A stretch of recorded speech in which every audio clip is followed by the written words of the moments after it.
isisip itong ating bansa. Tayo'y magkaisa sa diwa at gawa, laging isa-isip itong ating bansa. Laging isa-isip itong ating bansa.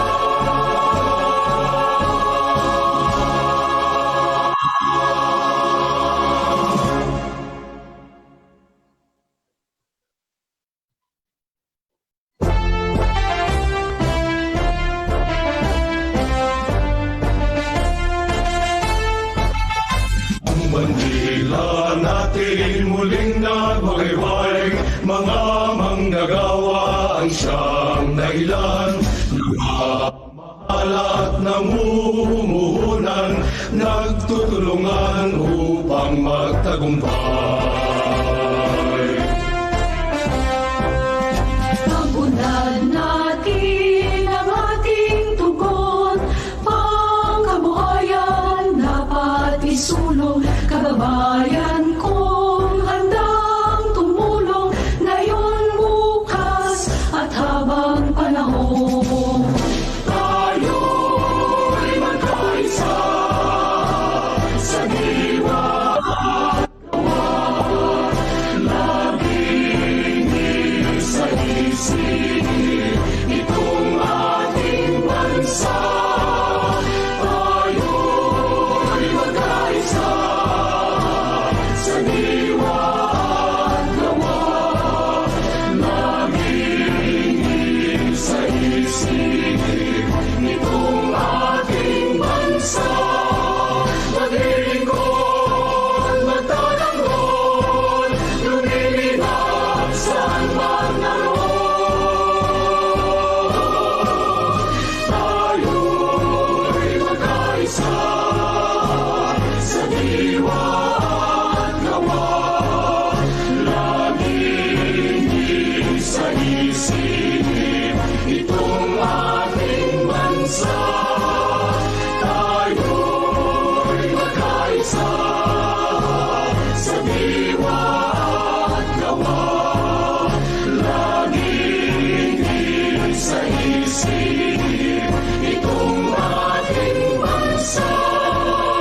Laging isa-isip itong ating bansa.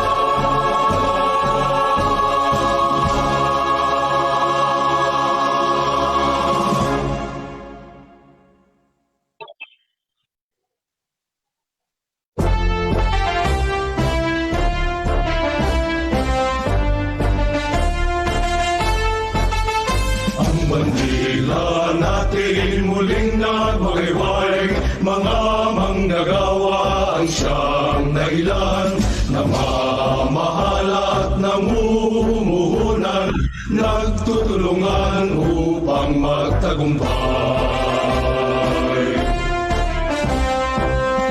Pag-unlad natin ang ating tugon, pangkabuhayan dapat isulong. Kababayan kong handang tumulong, ngayon, bukas at habang panahon. Tayo'y magkaisa sa diwa at gawa, laging isa-isip itong ating bansa. Tayo'y magkaisa sa diwa at gawa, laging isa-isip itong ating bansa.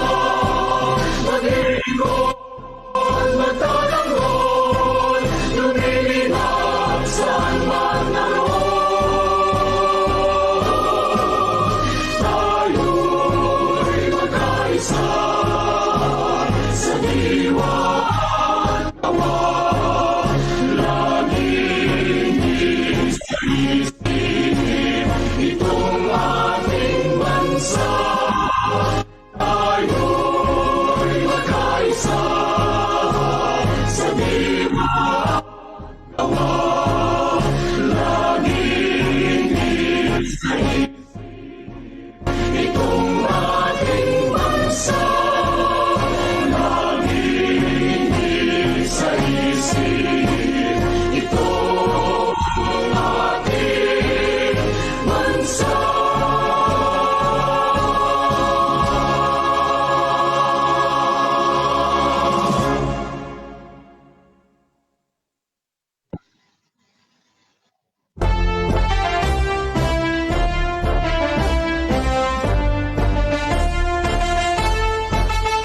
Ang bandila natin muling nagwagayway, mga manggagawa ay siyang dahilan, namamahal at namumuhunan, nagtutulungan upang magtagumpay.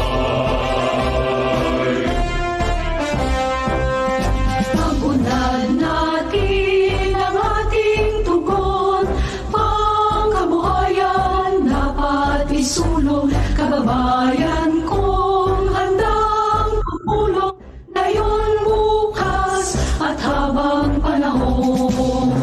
Tayo'y magkaisa sa diwa at gawa, laging isa-isip itong ating bansa. Tayo'y magkaisa sa diwa at gawa, laging isa-isip itong ating bansa. Maglilingkod, magtatanggol, lumilinaw saan man naroon.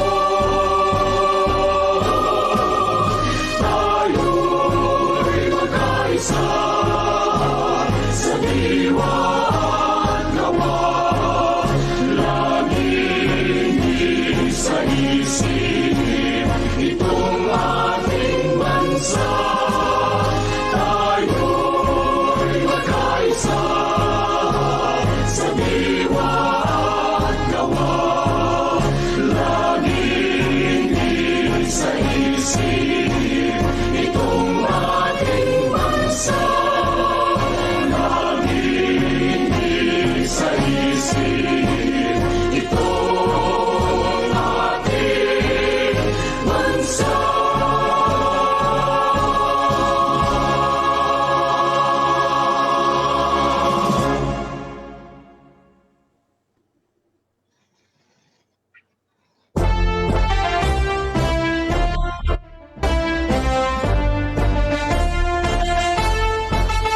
Ang bandila natin muling nagwagayway, mga manggagawa ay siyang dahilan, namamahal at namumuhunan, nagtutulungan upang magtagumpay. Pag-unlad natin ang ating tugon, pangkabuhayan dapat isulong, kababayan kong handang tumulong, ngayon, bukas at habang panahon. Tayo'y magkaisa sa diwa at gawa, laging isa-isip itong ating bansa. Tayo'y magkaisa sa diwa at gawa, laging isa-isip itong ating bansa. Maglilingkod,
natin muling nagwagayway, mga manggagawa ang siyang dahilan, namamahal at namumuhunan, nagtutulungan upang magtagumpay.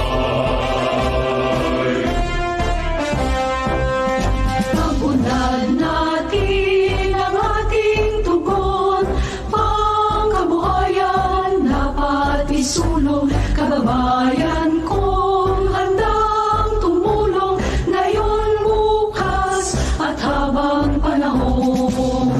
Tayo'y magkaisa sa diwa at gawa, laging isa-isip itong ating bansa.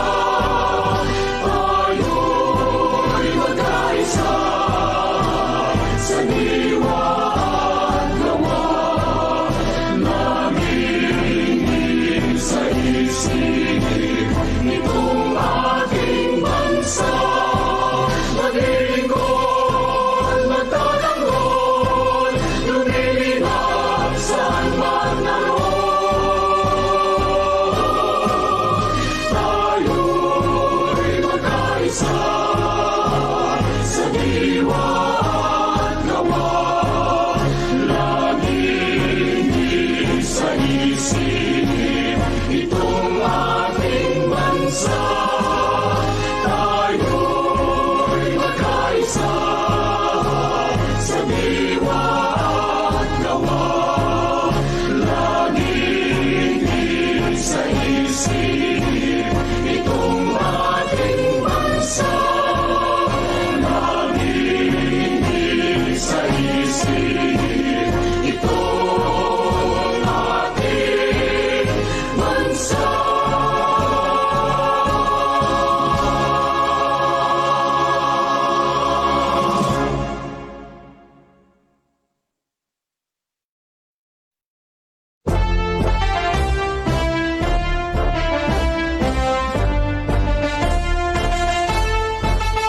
Ang bandila natin muling nagwagayway, mga manggagawa ang siyang dahilan, namamahal at namumuhunan, nagtutulungan upang magtagumpay. Pag-unlad natin ang ating tugon, pangkabuhayan dapat isulong, kababayan kong handang tumulong, ngayon, bukas at habang panahon. Tayo'y magkaisa sa diwa at gawa, laging isa-isip itong ating bansa. Tayo'y magkaisa sa diwa at gawa, laging isa-isip itong ating bansa. Maglilingkod, magtatanggol, lumilinaw saan man naroon. Tayo'y magkaisa sa diwa at gawa, laging isa-isip itong ating bansa. Tayo'y magkaisa sa diwa at gawa, laging isa-isip itong ating bansa. Laging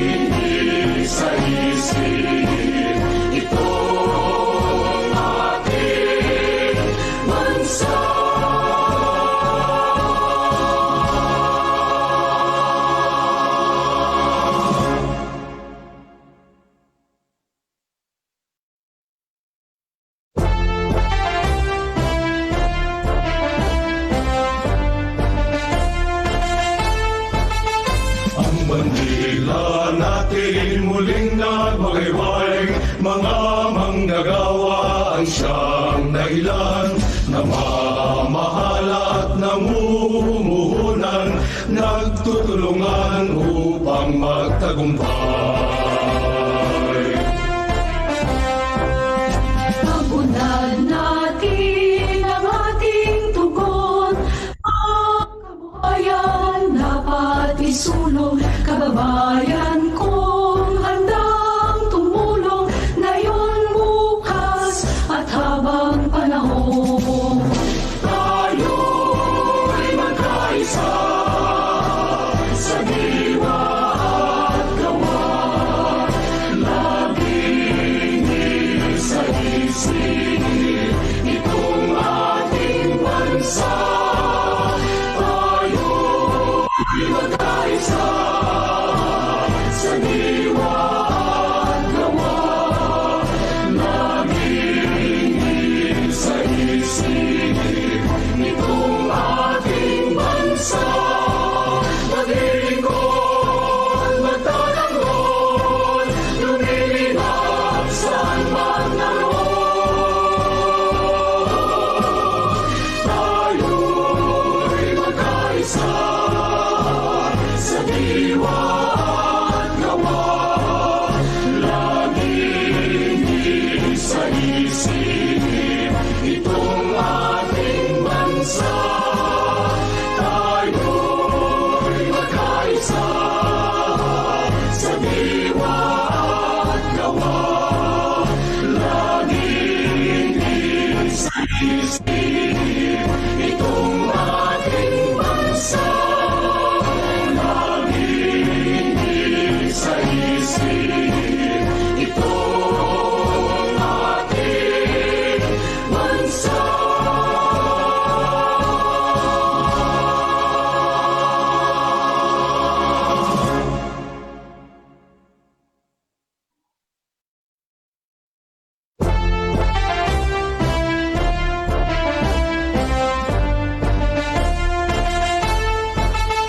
Ang bandila natin muling nagmagayway, mga manggagawa ang siyang dahilan, namamahal at namumuhunan, nagtutulungan upang magtagumpay.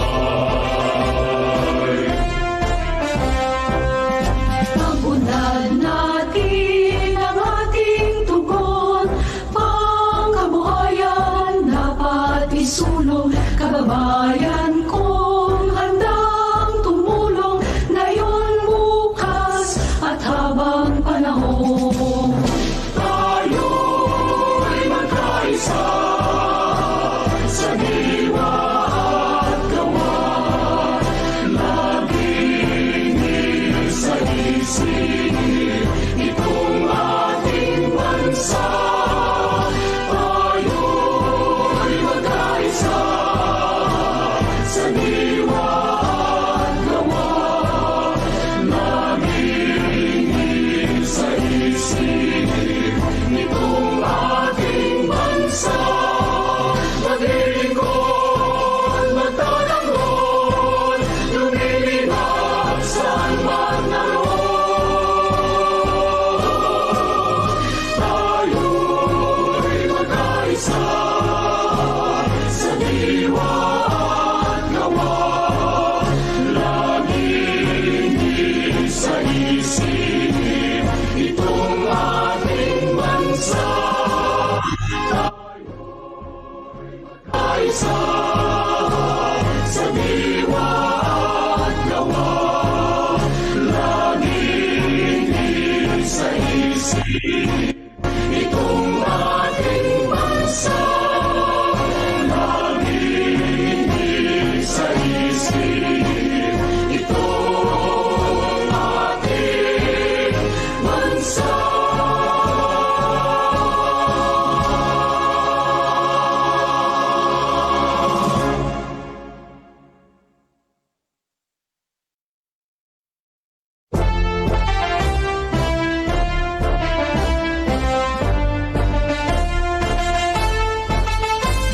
bandila natin muli. muling nagwagayway, mga manggagawa ang siyang dahilan na mamahal at namumuhunan, nagtutulungan upang magtagumpay. Pag-unlad natin ang ating tugon, pangkabuhayan dapat isulong. Kababayan kong handang tumulong, ngayon, bukas at habang panahon. Tayo'y magkaisa sa diwa at gawa, laging isa-isip itong ating bansa. Tayo'y magkaisa sa diwa at gawa, laging isa-isip itong ating bansa. Maglilingkod, magtatanggol, lumilingap saan man naroon. Tayo'y magkaisa sa diwa at gawa, laging isa-isip itong ating bansa.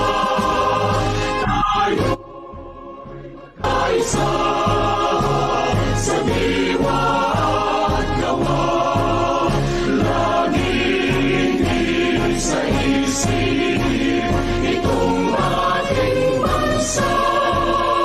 Laging isa-isip itong ating bansa.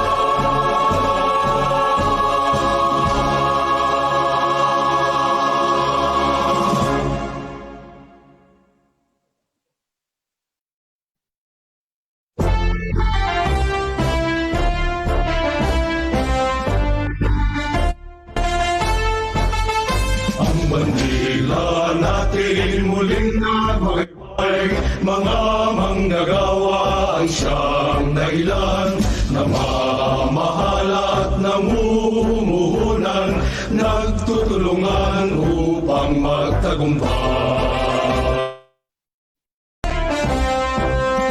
Pag-unlad natin ang ating tugon, pangkabuhayan dapat isulong. Kababayan kong handang tumulong, ngayon, bukas at habang panahon.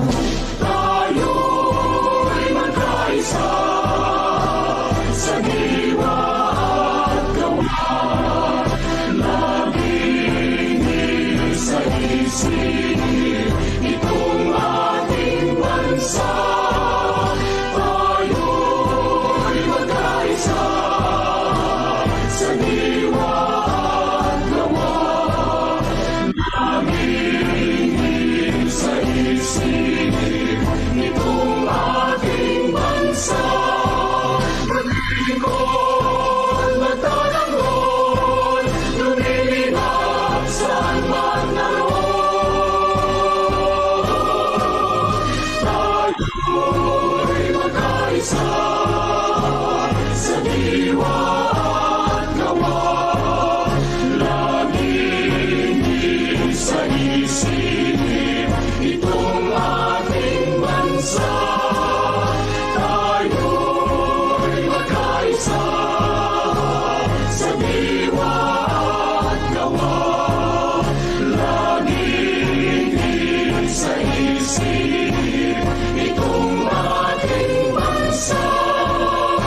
Laging isa-isip itong ating bansa.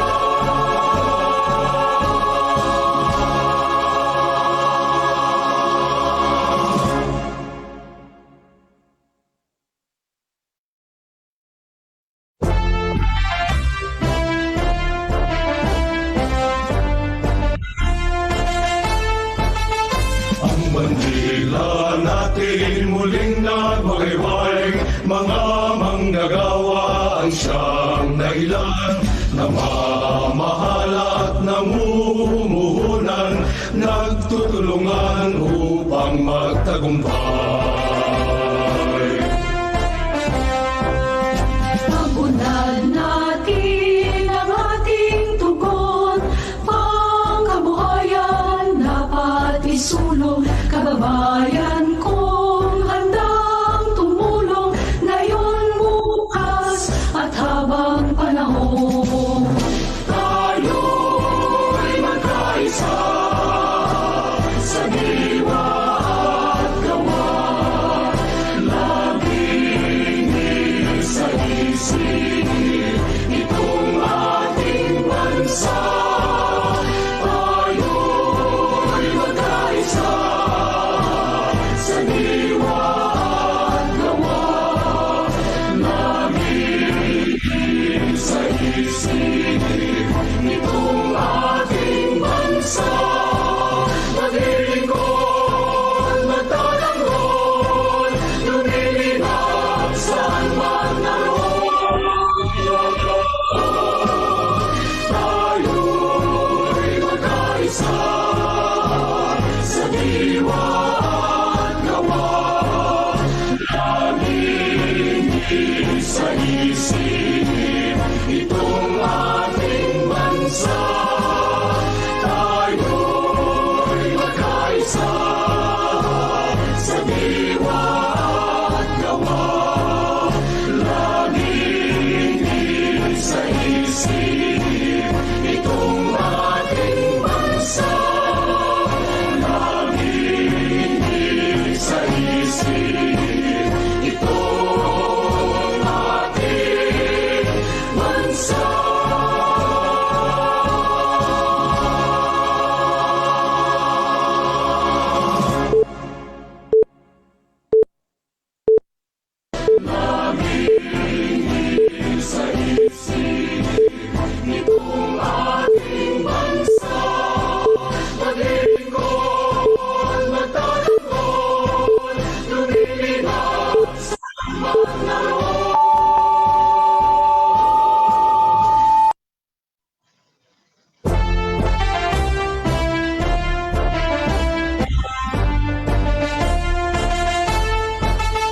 Ang bandila natin muling nagwagayway, mga manggagawa ang siyang dahilan, namamahala at namumuhunan, nagtutulungan upang magtagumpay. Pagunad natin ang ating tugon, pangkabuhayan dapat isulong, kababayan kong handang tumulong, ngayon, bukas, at habang panahon. Tayo'y magkaisa sa diwa at gawa,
Nagkasakit o naaksidente ka sa work? Oh no!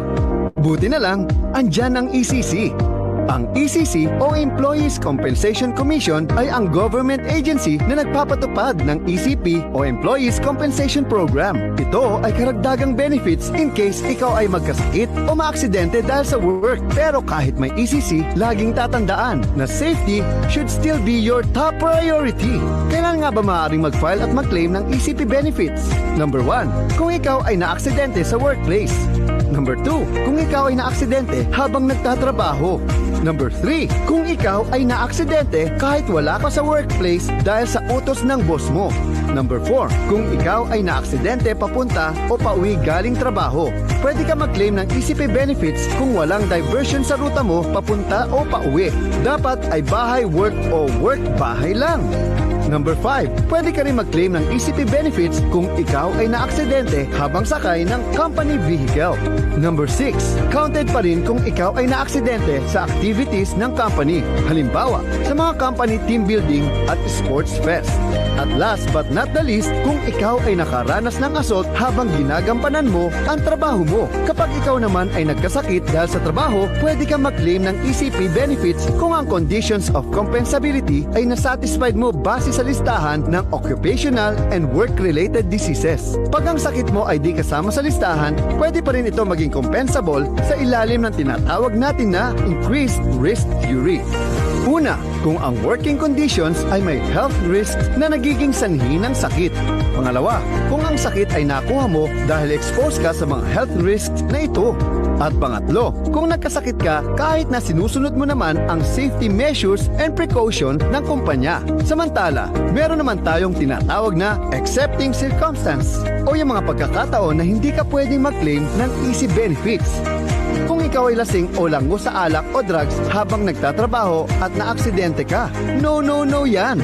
Hindi ka rin pwede mag-claim ng ECP kung ikaw ay nagpabaya o notoriously negligent ka kaya ka naaksidente o nagkasakit. Halimbawa ay ang hindi pagsunod sa safety precautions ng kumpanya o hindi pagsuot ng protective gear. Hindi rin valid ang claim kung sinasadya mong saktan ang sarili mo o ang iba na naging sanhi ng aksidente o sakit. Bad yun! Laging tandaan na safety should always be your first priority kahit saan, kahit kailan, kahit sa trabaho. Kapag aksidente di maiwasan, don't worry! Andyan ang ECC to help you! For more information, pumunta lang sa pinakamalapit na ECC office sa inyong lugar. Remember, kahit may ECC, lagi ka pa rin mag-ingat ha!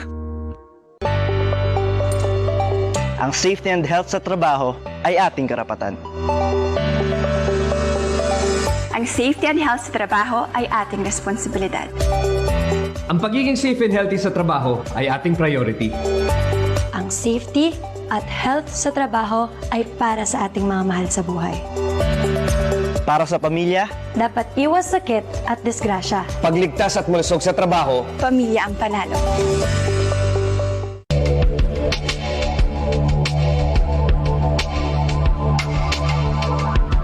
The Philippines is a home for more than 900,000 business enterprises and almost 8 million skilled and talented workers.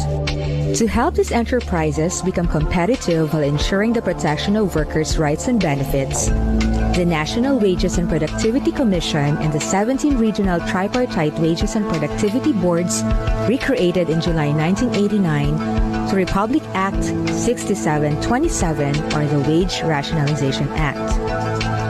The NWPC at the national level acts as an advisory body to the President and Congress on all matters pertaining to wages, incomes, and productivity.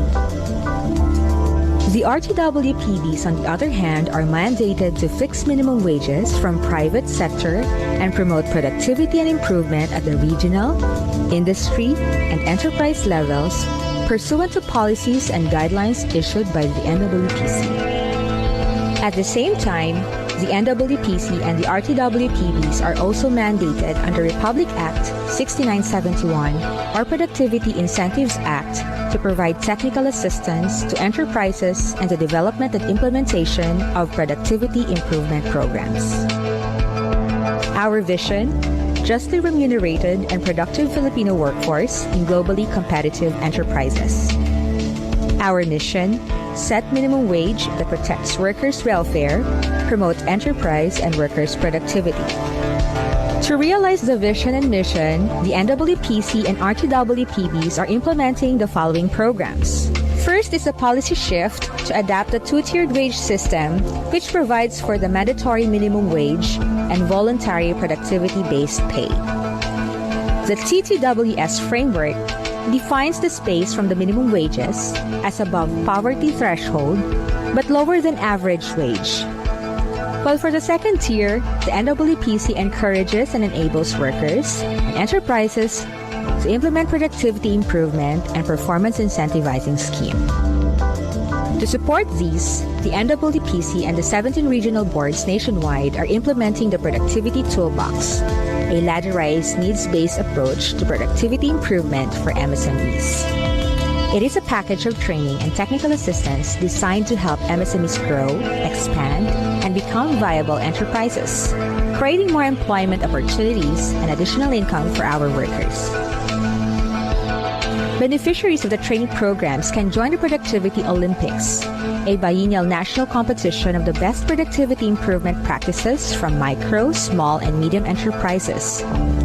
To popularize these programs and educate clients on wages and productivity, the NWPC and RTWPBs are implementing a rigorous public awareness campaign to the Kaalaman sa Kita at Kakayanan program, which includes public information assistance, development and dissemination of IEC materials, learning sessions, lectures, seminars, and mass media campaign.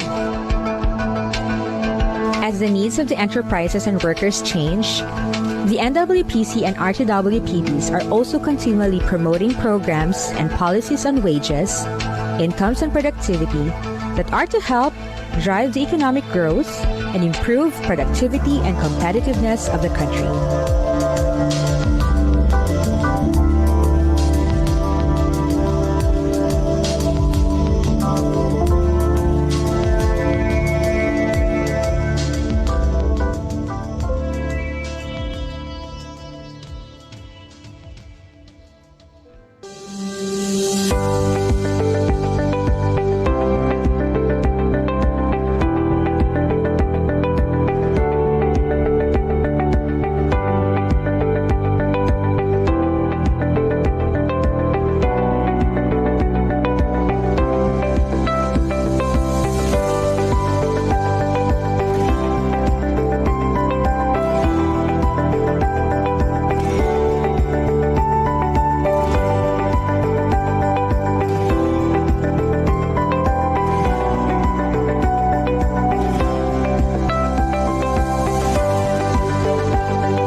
Nagkasakit o naaksidente ka sa work? Oh no!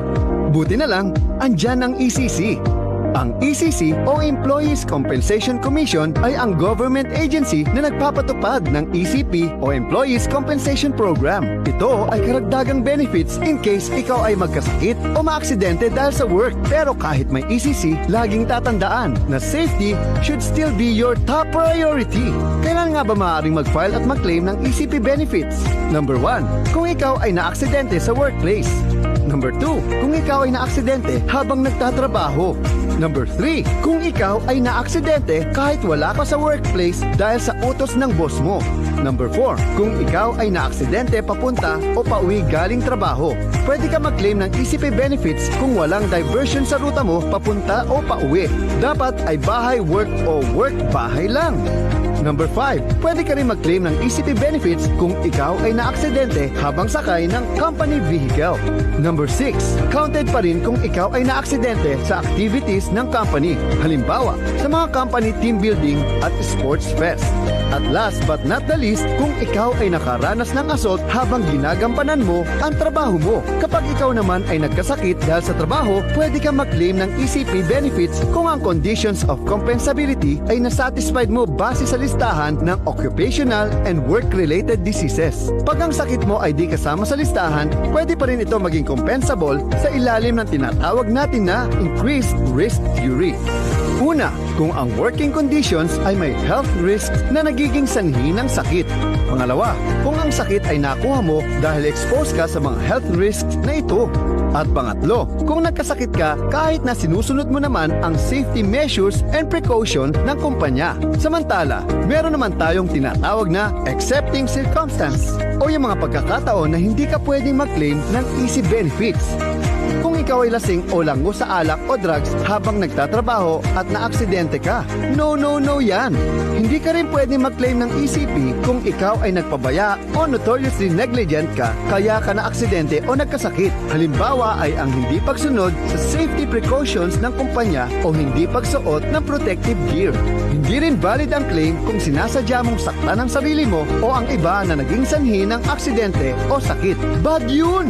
Laging tandaan na safety should always be your first priority kahit saan, kahit kailan, kahit sa trabaho.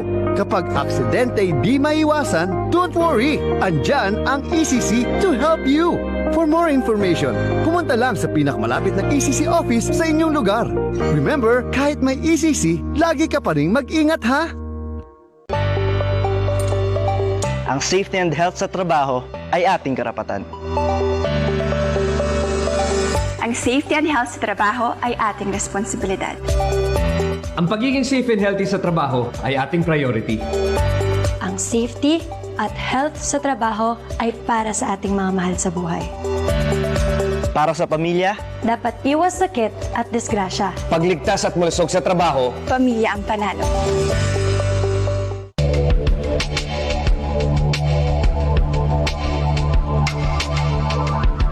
The Philippines is a home for more than 900,000 business enterprises and almost 8 million skilled and talented workers. To help these enterprises become competitive while ensuring the protection of workers' rights and benefits, the National Wages and Productivity Commission and the 17 regional tripartite wages and productivity boards recreated in July 1989 through Republic Act 6727 or the Wage Rationalization Act. The NWPC at the national level acts as an advisory body to the President and Congress on all matters pertaining to wages, incomes, and productivity. The RTWPBs, on the other hand, are mandated to fix minimum wages from private sector and promote productivity and improvement at the regional, industry, and enterprise levels pursuant to policies and guidelines issued by the NWPC. At the same time, the NWPC and the RTWPBs are also mandated under Republic Act 6971 or Productivity Incentives Act to provide technical assistance to enterprises and the development and implementation of productivity improvement programs. Our vision: justly remunerated and productive Filipino workforce in globally competitive enterprises. Our mission: set minimum wage that protects workers' welfare, promote enterprise and workers' productivity. To realize the vision and mission, the NAAPC and RTWPBs are implementing the following programs. First is a policy shift to adapt the two-tiered wage system, which provides for the mandatory minimum wage and voluntary productivity-based pay. The TTWS framework defines the space from the minimum wages as above poverty threshold but lower than average wage. While for the second tier, the NAAPC encourages and enables workers and enterprises to implement productivity improvement and performance incentivizing scheme. To support these, the NAAPC and the 17 regional boards nationwide are implementing the Productivity Toolbox, a ladderized needs-based approach to productivity improvement for MSMEs. It is a package of training and technical assistance designed to help MSMEs grow, expand, and become viable enterprises, creating more employment opportunities and additional income for our workers. Beneficiaries of the training programs can join the Productivity Olympics, a biennial national competition of the best productivity improvement practices from micro, small, and medium enterprises. To popularize these programs and educate clients on wages and productivity, the NAAPC and RTWPBs are implementing a rigorous public awareness campaign to the Kaalaman sa Kita at Kakayanan program, which includes public information assistance, development and dissemination of IEC materials, learning sessions, lectures, seminars, and mass media campaign. As the needs of the enterprises and workers change, the NAAPC and RTWPBs are also continually promoting programs and policies on wages, incomes, and productivity that are to help drive the economic growth and improve productivity and competitiveness of the country.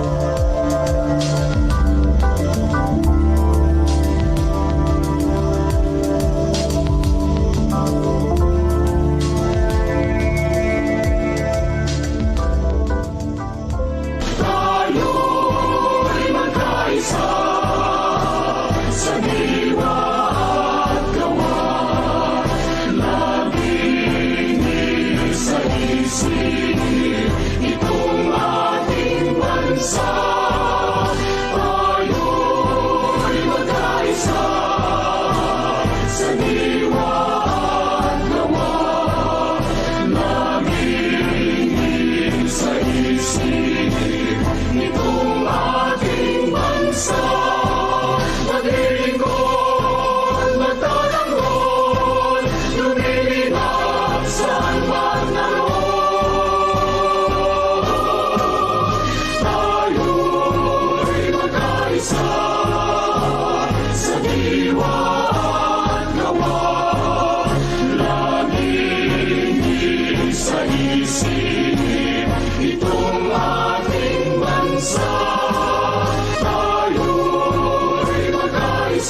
diwa.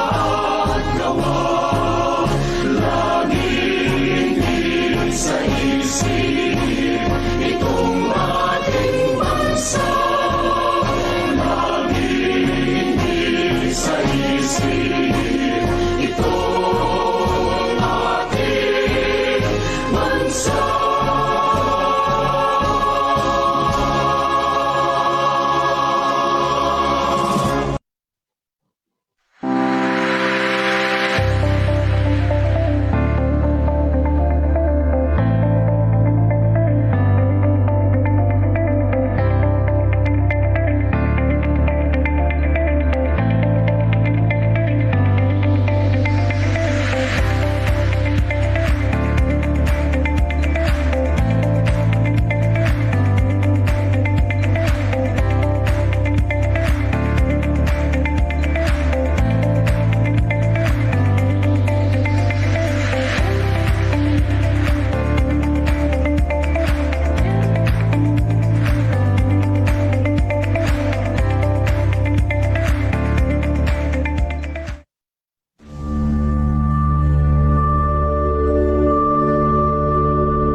A pleasant morning to all. The Department of Labor and Employment Convergence of Programs through DOLE Region 10 and its attached agencies, namely the Regional Conciliation and Mediation Board 10, the Occupational Safety and Health Center 10, the Employees Compensation Commission 10, and the Regional Tripartite Wages and Productivity Board, give our utmost pleasure to welcome all of you who are attending today's webinar session. This is the fifth and last of the 5 sessions of this webinar series with the theme COVID-19 in the Workplace, Combating Challenges, Discovering Opportunities. My name is Rebecca Mary Justin Camugao. I am the Planning Officer of DOLE Region 10 and I will be your moderator for today. The aim of our government through this department is that when you complete our sessions, you will be able to increase your awareness on workers' and employers' rights and responsibilities, work ethics, values, and skills to contribute in fostering a more cooperative labor management relations and the attainment of decent and productive work despite the ill effects of COVID-19 pandemic. This particular session will focus on topics concerning workplace prevention and control of COVID-19. Our attendees today are composed of employers, workers, and workers' organizations from our private sector. So now before we start, we would like to remind all participants that questions will be answered during the open forum after the last topic has been presented. All participants are requested to fill up the feedback form with the link provided in the chat box, as this is a prerequisite for you to receive your e-certificate of participation. The certificate will be emailed to you through the email address you provided upon registration to this webinar session. Your feedback will greatly help us improve our future webinar sessions.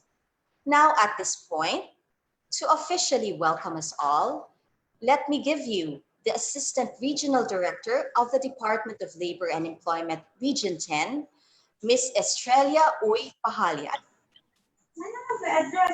Thank you very much, Justine. At the onset, the 5 sessions composing the first DOLE Labor Management Cooperation Convergence Program in Northern Mindanao on webinar takes its last today. That means, as this webinar series of 5 is about to end, there are windows for learnings yet to be opened. To our dear participants from all over eternity, considering that since this is online and open in the FB page of the DOLE Northern Mindanao, this can go with no boundaries. As we start the end, that means the end of this series and a new beginning. That means for another learning sessions, I suppose, may I greet the following. Our ever-active Regional Director of the Department of Labor and Employment, Attorney Joffrey M. Suyao, a proactive, visionary leader who always challenges status quo, to the young and dynamic Lady Director of NCMD, Region 10, Attorney Ligaya Lumbay, our constant partner, pero hindi ho ito nalulumbay, our tripartite partners from the labor and management sectors, who are watching us today and participating in this endeavor, to our dear speakers for this 5th session of webinar series, who will be later introduced further as they will be elucidating on their respective interesting topics assigned to them. Our dear participants from the private sector, online on FB page, and those in Zoom, composing of workers and management,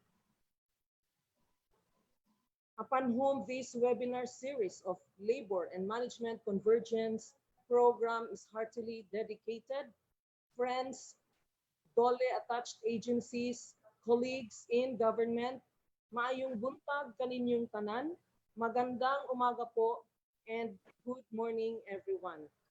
We all know that the pandemic has affected much, not only the individual economies of workers of our region, but as well as the tripartite, the steering global economies, shaking businesses, even continuing threats of collapsing businesses, migration concerns, global societal changes, global environmental shifts, and so on and so forth.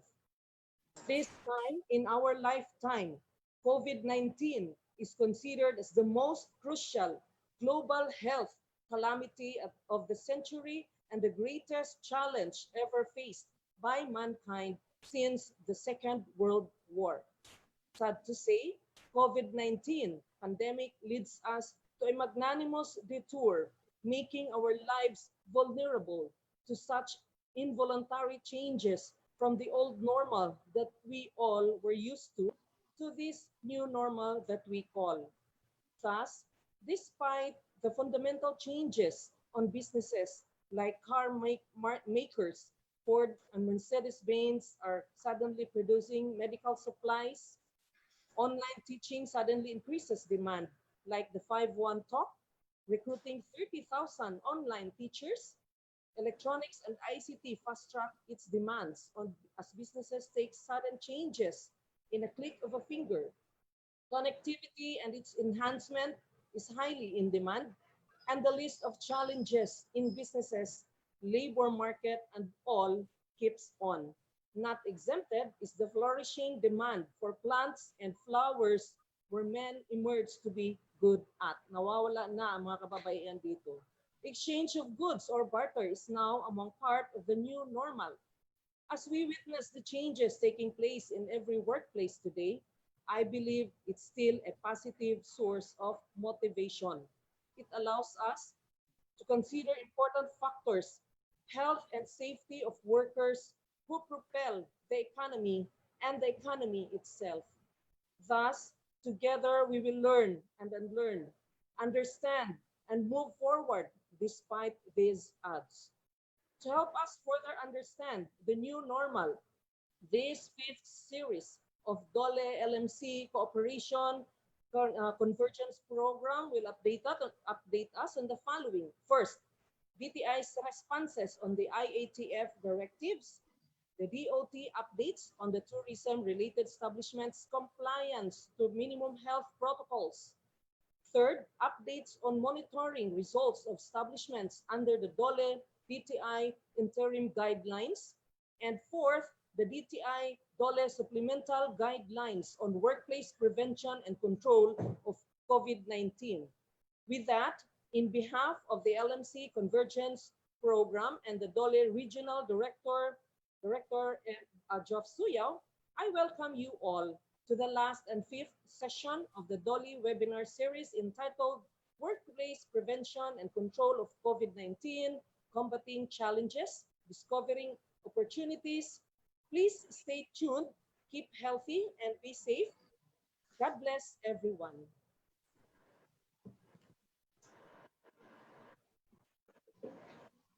Thank you, ARD Pahalia, for your warm message. And now for our first topic for today's session, the Chief of the Consumer Division of the Department of Trade and Industry, Region 10, Attorney Fel Lester G. Brillantes, will be giving us updates on DTI responses to IATF directives. But before I give Attorney Brillantes the floor, let's first watch this video.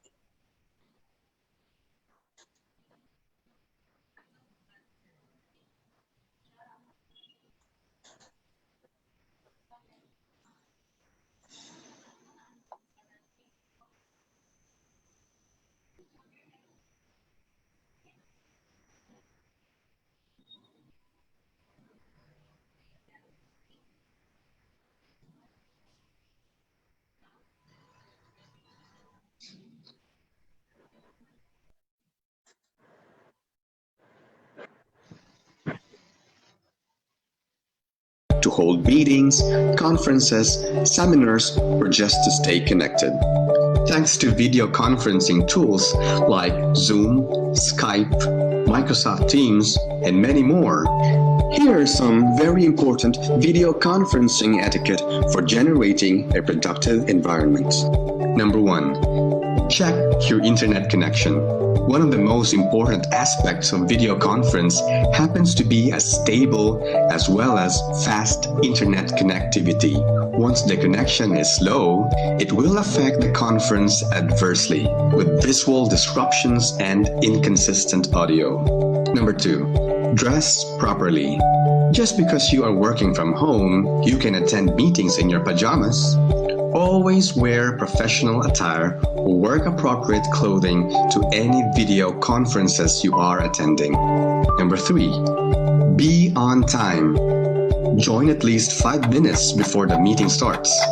4, use headset or external microphone. Relying solely on your phone or computer's audio input and output creates a feedback on your voice and other background noise. Headsets will limit the amount of noise projected into the conference. Number 5, mute yourself when not speaking. Find a quiet space without interruptions. Even though you may not be talking, most microphones can pick up background noises like sneezes, coughs, or even dogs barking. These sounds can distract other participants and potentially cause annoyance. Number 6, never speak at the same time. You need to practice patience and refrain from speaking while others are expressing themselves.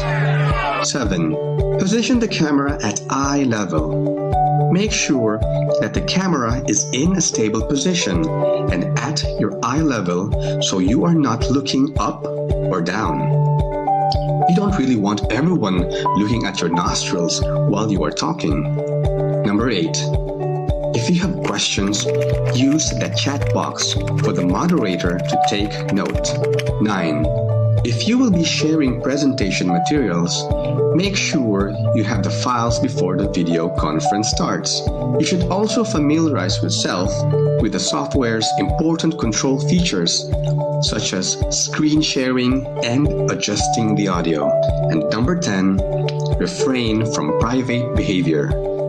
Don't eat, multitask, scratch your armpits, or pick your nose because we can see you.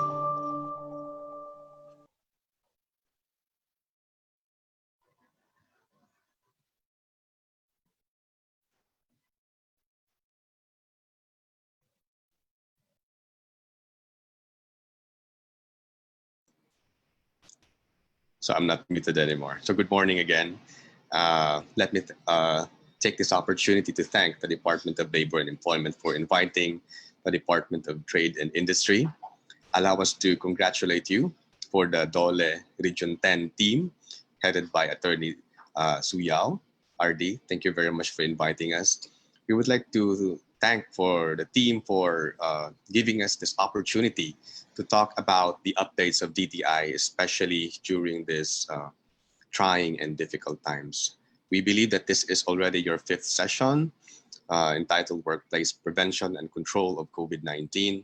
So for the management sector, for the labor sector that are here, how are you holding up? I'm sure that you are also experiencing hardships, uncertainties, and anxieties, and more so with the workforce. And let me take this opportunity to extend our appreciation to all the government employees, the DOLE, the DTI, the Department of Tourism who are here for working tirelessly. We know that in these trying times, it is very difficult for us, gives us doubts kung kaya ba nato ni siya. But be that as it may, we're very happy that everyone is working. And because of this pandemic, several issuances were made by the IATF. I'm sure you are already aware of the interagency task force, tasked by our president to manage and control this pandemic. And because of these directives, there are several laws, rules, and regulations that is being issued by the DTI in compliance to the directives of the IATF. And one of which is the reclassification or the recategorization of businesses, because the goal is to gradually open the economy. It is very sad to say that there are already businesses that are signifying their intent to close. And this is very sad. And we know that we are very much affected, especially the tourism. And we believe the regional director of the DOT is here. We know that there are so much challenges that's been going on. And one of the significant updates that we have is that there's this reclassification of businesses and the DTI or the DOLE supplemental guidelines for the prevention of COVID-19 in the workplace. But we are very happy because we were informed by the technical team that this will be discussed later on by the DOLE. So my time here is limited. It's only 15 minutes. I hope I will be able to share something that will be useful, and after which you can still remember. So allow me to present the latest updates that we have. So I'm now sharing my screen.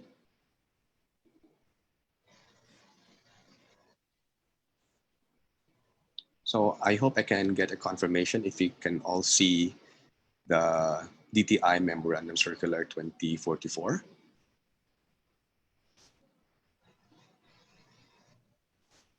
So there's no confirmation, so we believe klaro na siya. If you are already aware, because we are experiencing pandemic, businesses are being closed, and after a few days or a few weeks, the government has begun gradually increasing the opening of the economy, because we believe that if we are going to continue in the ECQ, that will not be sustainable. So we are gradually increasing. So the IATF actually categorizes the businesses and for operation of businesses into 4. They call it the categories 1, 2, 3, and 4. So when businesses are included in these categories, they're actually allowed to operate with limited capacity depending upon the level of quarantine. So we have the ECQ, the MGCQ, the JCQ, and the MGCQ. In Region 10, we are under MGCQ. So, so some of these rules may not be applicable to us, and we are very thankful because unlike in some parts of the country, like in Manila, in Cebu, and somewhere else, they are under strict enhanced community quarantine, where businesses are not allowed to operate. And when they are allowed to operate, it is very limited in terms of operational capacity. So as I have mentioned, there are 4 categories, but we are not going to talk about categories 1 and 2.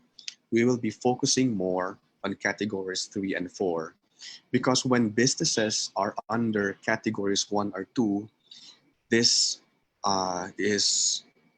will be opened, or these businesses are opened because of the nature of the businesses that they have. For example, hospitals under category 1, those who are manufacturing PPEs, face masks or sanitizers, alcohol, or any other businesses that are vital for the existence of the Filipino people during these trying times are usually placed under categories 1 and 2. So dili na tama problema ng categories 1 and 2. Most of these businesses are opened 100%, 50% to 100%, regardless of the level of quarantine. So if category 1 ta, no problem, we are open.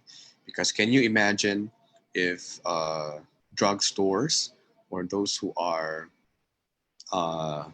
selling or offering for sale basic necessities and prime commodities operating at limited capacities at this time, it will not be good for us, because these businesses are providing what we ought to need during these trying times. So we will be focusing more on categories 3 and 4.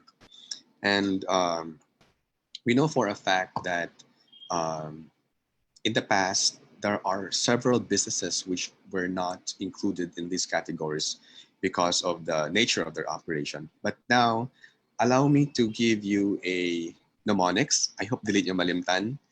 Gamay raman ato on time diri, but please remember the words tiger, PD. Again, tiger, PD. So we will explain this later on, but hold on to that mnemonics, tiger, PD. Okay, in my screen right now is the presentation of the DTI Memorandum Circular. It's okay if you forget the number, but please don't forget the tiger, PD. So we are prescribing the recategorization of some businesses from category 4 to category 3. Then we add services allowed for barbershops and salons. This has become controversial because allow me to use the Visayan language sa among paglibot-libot sa pag-inspect sa barbershops and salons. People are angry, especially the business operators were concerned because we only allow them to do the basic barbershop. So pag-alot lang yun, katong other extended services, pagmasahe, wala na mong i-allow. But we are very happy right now because of this memorandum circular and the fact that we are under MGCQ, more services of the barbershops and salons are being allowed. Of course, but walay labot yapon and full body massage. And we also asked the local government units to go easy in their curfews, but this is just a request, and we allow adjustment of operating hours. And we also amended the negative list. So let me proceed to the next slide.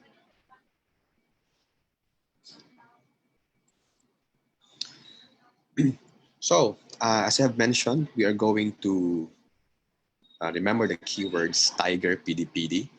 The first one is testing and testing, tutorial, and review centers.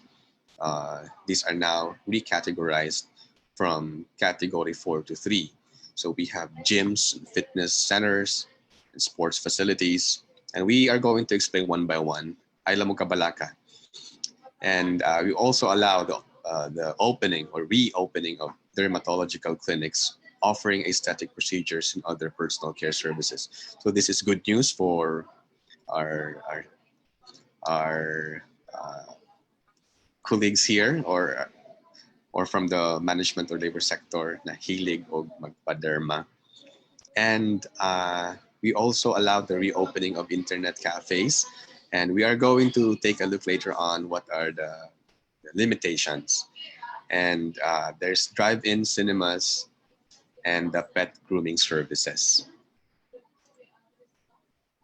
So I hope you will not forget now the Tiger PD, because the T stands for testing or tutorial centers. No? I stands for internet cafes. Letter G stands for gyms, fitness centers, and sports facilities. R for the Tiger, this is review centers. The P, the first P is the pet grooming services. The letter D is drive-in cinemas. And the next P is those offering personal care services. And of course, the last D is dermatological clinics offering aesthetic procedures. So I hope you will hold on to that. Again, as tasked by the IATF, DTI will provide for the recategorization. So the policies come from the national level, but the ultimate implementation thereof rests upon with the local government units. So dili siya uniform. It will still depend upon the level of quarantine classifications. So for example, under category 3 now are the testing and tutorial centers. If we are under ECQ or MECQ, we are still not allowed. But in GCQ areas, we are allowing the operation of these testing and tutorial centers as early as August 1, but only 30% limited operating capacity. And in MGCQ, just like whole of Region 10, it can operate as much as 50% operating capacity. Although these testing and tutorial centers, as of the moment, are really offering the services online. So they also utilize the services such as Zoom, Skype, and other forms of video conferencing applications. For the next slide, these are the additional mandatory health and safety protocols, because while we allow them to reopen, it doesn't mean that they can do so freely. Still has limitations because the Department of Health imposes upon us the strict observance of minimum health protocols to be observed, not only in government service, but also to the private sector. So for example, in testing and tutorial centers, the number of examinees in a room shall not at any given time exceed 10 persons. Now, this number must be decreased if the room cannot comply with the social distancing protocols while accommodating 10 individuals. As I have stated, di naman siya problema because as what we observed, these testing and tutorial centers are offering the services online. And if they do so physically as they are allowed in MGCQ areas, examinees exhibiting symptoms such as colds, coughs, or difficulty breathing shall be politely declined entry and have their examination rescheduled 2 weeks from the original date. And more for testing centers, examinees are required to bring their own pens and pencils. No-brainer, because if they're going to share their pens and pencils, this will be the chance for the virus to spread some more. Voice modulation of instructors and administrators, proctors, and examinees shall be kept to a minimum while inside the premises. I cannot imagine, because if you are a teacher or you are doing that review or tutorial class, you have to modulate your voice. You have to see to it that you can be heard by all the participants. But in this guidelines, limit lang sa tato ang voice modulation para dili mag-spread ang coronavirus disease. Yeah, similarly, review centers are not allowed in ECQ and MECQ areas. Also in GCQ, 30%, similar to tutorial centers, and MGCQ is 50%. But for review centers, this will be limited to the health-related professions like the physicians.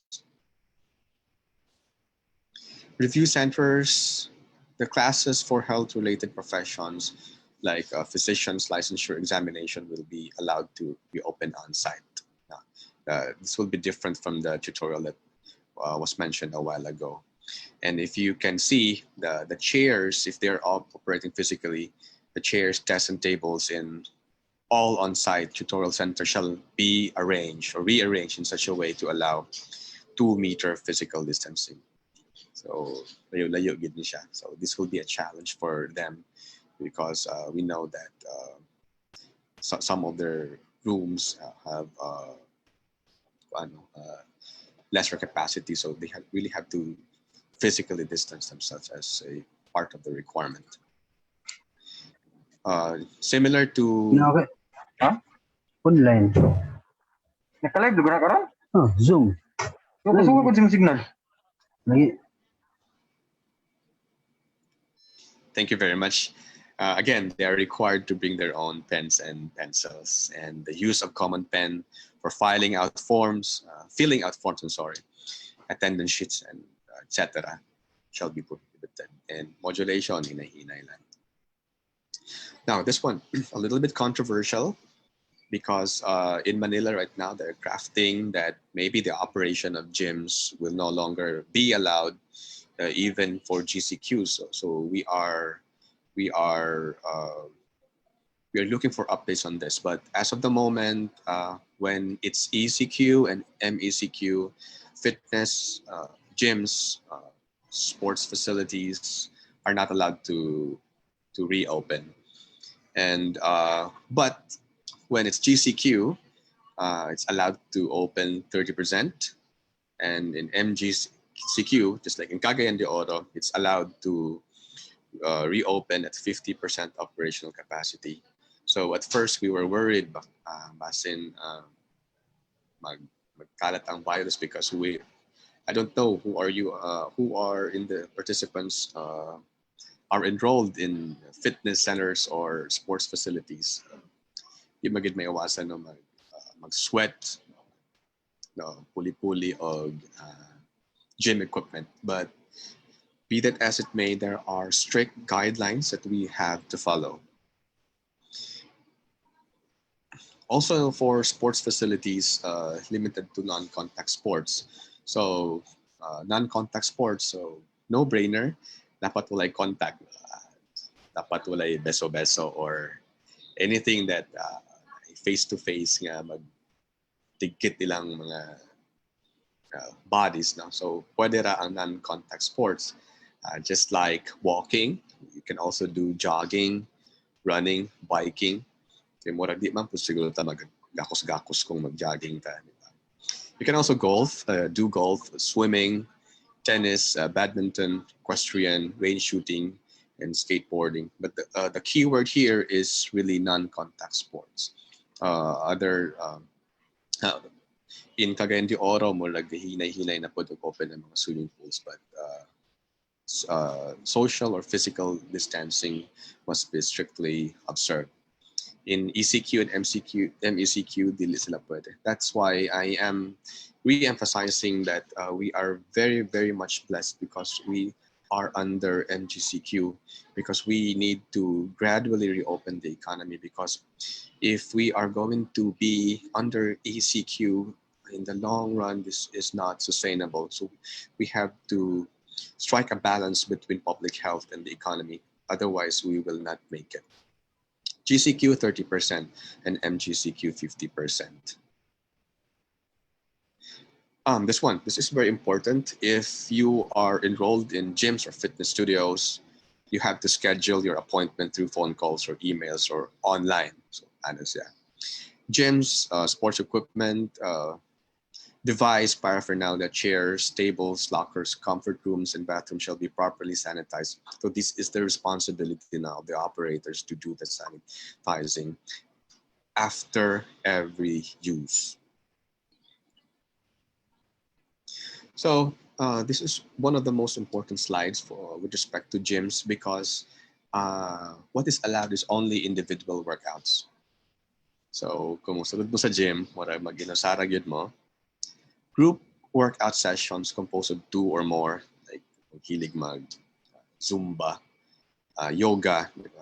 Sometimes when you enroll into these workout facilities like programs, there are individual workout programs, or also group programs where you are participating with other members, mag Zumba, yoga. I don't know what is pilates. I'm so sorry for if I have read it incorrectly. I don't know what it is, but group workouts shall be strictly prohibited. So masks may only be removed when performing individual workouts, provided that the establishments utilizes natural ventilation and continuous air circulation. Further, the strict 2-meter physical distancing on all sides is observed. Personnel must be assigned to strictly enforce the policy of wearing of mask when the client is not engaging in a physical activity. So if you are planning to enroll in sports facilities, although it will be reopened, it's reopened, we suggest that you can do individual workouts at home na lang. Push-up challenge na lang mo sa inyong respective, maybe workplaces or in your respective residence. Yeah, gym equipment. The keywords there are physical distancing of the users at all times. This has been repeated already. The fitness stations, lockers, chairs, and benches at least 1 meter apart on all sides. But in the head office, they are already reviewing the operations of gyms and fitness studios, because there is a possibility that even in areas declared under GCQ, gyms and fitness centers will not be allowed to be operated. But it will not affect for areas under NGCQ. We are crossing our fingers. Yeah, just like a tutorial, if we have trainers and coaches, voice modulation shall be kept to a minimum, and the availability of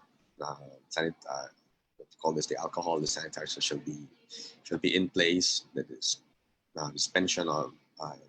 dispensation of water shall be limited to establishments providing disposable water cups, to clients bringing their own water bottles. Sumaya magdala na ng water bottles, especially for your proteins and shakes. Internet cafes, this is not allowed in ECQ and MECQ. 30% under GCQ and 50% for MGCQ. But the keywords there, please remember this, only for work or educational purposes. So if you go to internet cafes and your purposes of going there is to online games or any other purposes other than work or education, it is not allowed. And internet cafe operators violating this will be shut down by the local government units concerned. Here in Cagayan de Oro, it is strictly administered by the Regulatory and Compliance Board. So daghan ng mga internet shops that were being closed because they are opened not for education or for work, but ito lang, mga gamings, no? Chat lang dihara, dili siya importante. And as a matter of fact, the rule says that for every person entering the internet cafes, limited lang for 2 hours ang iyang pag internet. Bawal games and 2 hours lang yung pwedeng nasa dito. Yeah, 30% operational capacity for computer shops. And again, I have already mentioned this, for educational or work purposes. Gaming shall not be allowed. Persons who are less than 21 years of age shall not be allowed, except if they are accessing internet cafes for educational purposes. yeah, this is the setup inside the internet cafes. Physical distancing, at least 1 meter apart on all sides. If you are living in area where there are internet shops or internet cafes, and you observe that this physical distancing are not observed, and you've witnessed that there are persons below the age of 21 and they are offering games, please report it immediately to the concerned local government unit concerned para siyang maaksyonan, and it will be shut down once and for all. Bystanders are not allowed inside internet cafes. And proper ventilation, no-brainer, dapat continuous air circulation should be strictly observed. Voice modulation, keep it at the minimum level. And of course, disinfection after each and every use. And as I have stated, customers shall be limited to 2 hours per visit.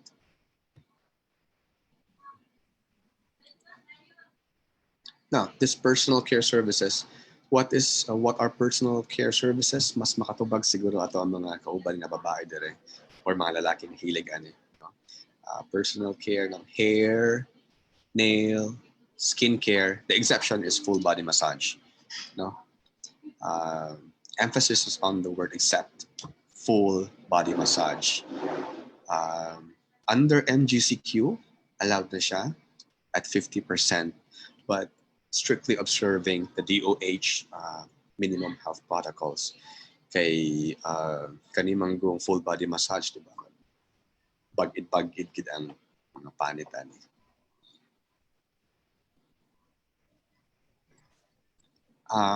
Grooming, equipment, devices, and paraphernalia shall be properly sanitized before and after each service. And of course, linens, robes, and towels shall be charged with properly sanitized once after each service.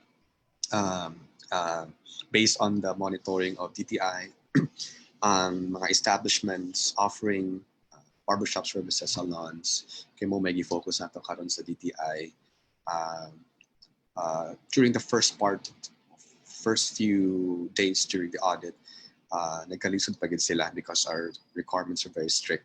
They have to wear the face mask. Now is the face shield, and the availability of this alcohols, sanitizers, then the posters from the outside, the footpath, and makaya na nila ang ilahang dili kayo makaya, especially katong dili kayo adunahan ng mga barbershop and salons, is kaning pag-purchase thermal scanner. So at that time, we are there to help them. So we issued non-conformities, allowing them to immediately do some sort of corrections or corrective actions. And we are very happy right now that most, if not all, of the establishments in Cagayan de Oro are complying with the minimum health standards made by the Department of Health. Ang ato na lang challenges sa far-flung areas because mahalan na kayo sila ng thermal scanners, and gamay ra po siguro kayo supply sa ilahang mga areas. This one, personal care services. Technical team, please send me a message if naglapas ako sa time. No? Service cubicles or workstations shall be properly sanitized after every service.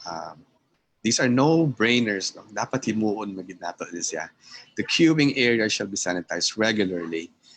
Protective barriers with access holes for performing nail services must be installed. Mas makarelate ang mga babae.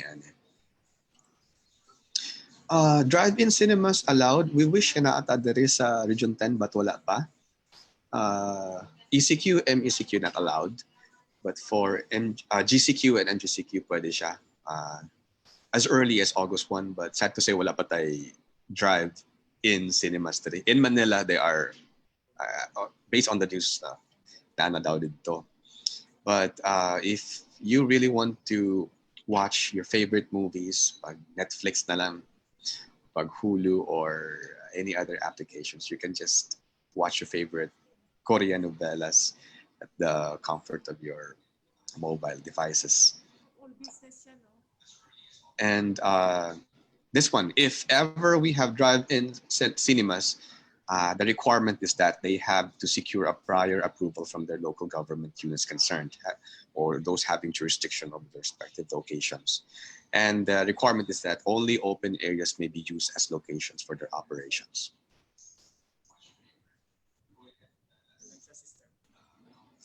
Drive-in cinemas, maximum of 4 per car. I'll be doing this fast because wala mo punta drive-in cinemas. Let me skip this. And of course, adequate number of sanitizing stations, restrooms, and washing stations must be made available. All drive-in cinemas shall be fully equipped with security and traffic management as well as first aid responders. The pet grooming services is allowed na, recategorized from 4 to category 3. So here in MGCQ, they are allowed 50% operational capacity, and in GCQ areas 30%. Sad to say, in ECQ and MGCQ, pet grooming services dili pa siya allowed.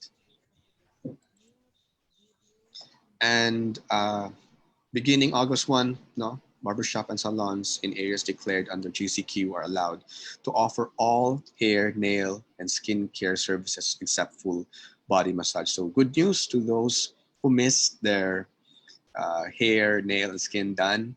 But kung makaya lang, hold on to it, ayaw lang sa.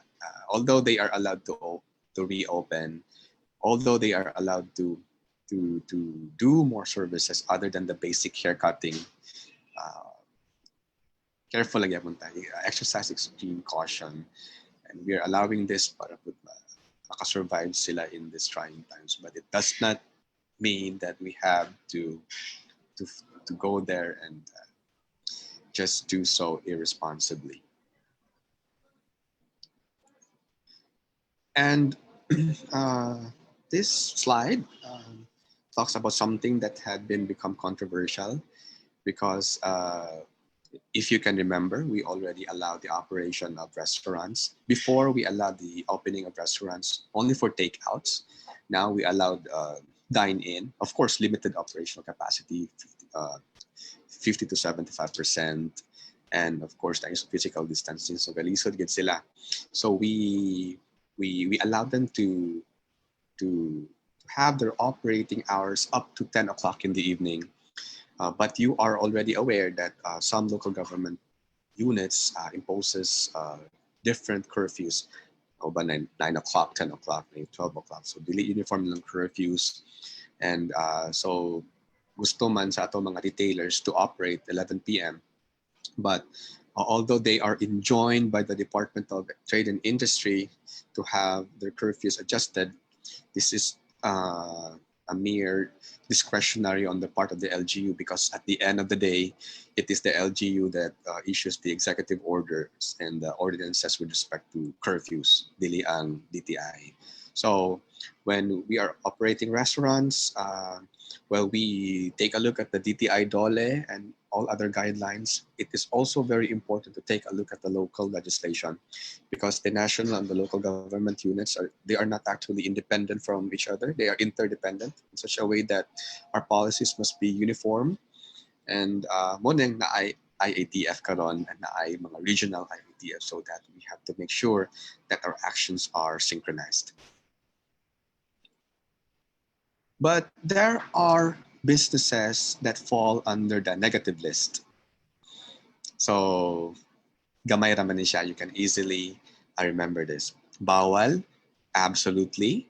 No, the operation of or holding of traditional cockfighting and operation of cockpits. So, katong mga sabongero, antos lang sa takaron kay if you're going to do illegal cockfighting, ma-embargo inyong hamang pinalanggang manok. And of course, beer houses and similar establishments whose primary business is serving alcoholic drinks. And let me emphasize the words, primary business is serving alcoholic drinks. Now, We allow the operation of restaurants. We understand that in the operation of restaurants, not only soft drinks, some offer alcoholic beverages like beer. Diba? In restaurants, they are allowed to serve alcoholic drinks, limited lang sa 2 bottles of alcoholic beverages, but dapat dungan siya sa kauban sa pagkaon, no? Pag-order sa pagkaon. But when the business is operating, whose primary business is serving alcoholic drinks, so meaning nag-operate siya para lang yun pag inom-inom, beer houses, mga nightclubs, these are absolutely prohibited. Okay? Kung naamoy makitaan, immediately report it to your local government unit concerned. And this one, kids amusement industries, playrooms and rides. It pains me when you go to the mall, makita nimo ang Kidzania, Kidzuna, kids amusement industries. We don't want to close it, but we have to. No, because there is no such a thing as social or physical distancing among children. Magakos-gakos gid na sila. So as much as we want to reopen or recategorize businesses, but the kids amusement industries shall remain closed as of the moment because we are still battling the COVID-19. Oh, that ends my slide. But later on, the DOLE will present additional supplemental guidelines for the operation, workplace prevention of COVID-19.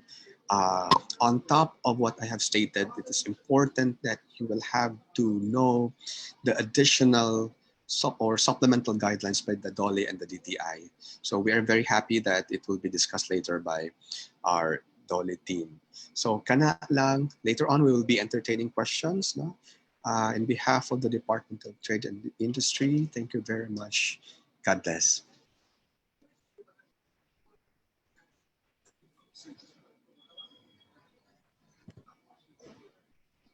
So thank you, Attorney Brillantes, for your updates. Our next topic will be on the updates on the tourism-related establishments, compliance to minimum health protocols. This will be presented by Ms. Marie-Elaine Salvaña Unchuan, the Regional Director of the Department of Tourism, Region 10. But before I give you RD Unchuan, let's first watch this video.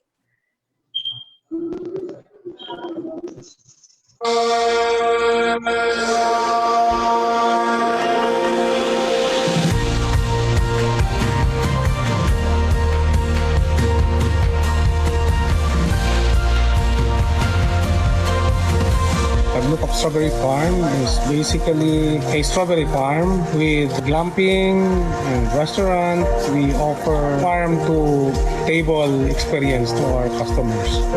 So under the new normal, very challenging for us because we have to sustain, especially to support our workers. So we made drastic changes in our infrastructure, especially. We require everybody to book first before they come because we only do reservation.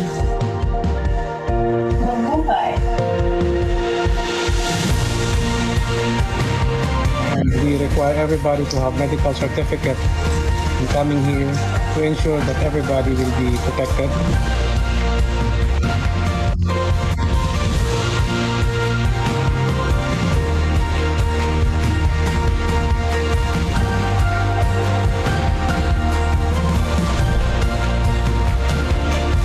We have sanitizers over, alcohol, disinfectants, and we also trained our people to always wear masks.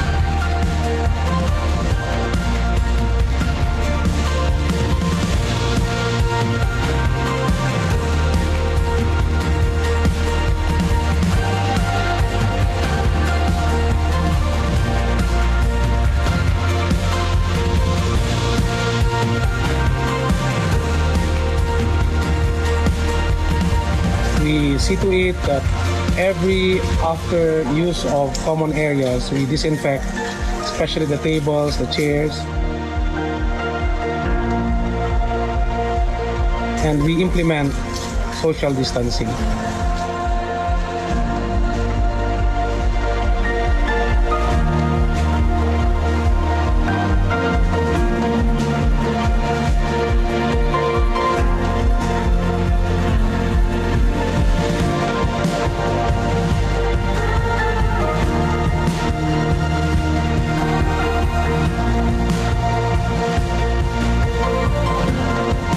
our guests can enjoy the scenery. They can do strawberry picking. They can also do glamping. We have some mushrooms. We have grapes. I'd like to invite everybody to come visit us here. We made this very safe for everybody, especially during this challenging time. Much as possible, we want everybody to enjoy, the families, the friends, to have an ultimate experience of glamping in a strawberry farm. Welcome everybody to Taglukap Strawberry Hills.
Can you hear me now?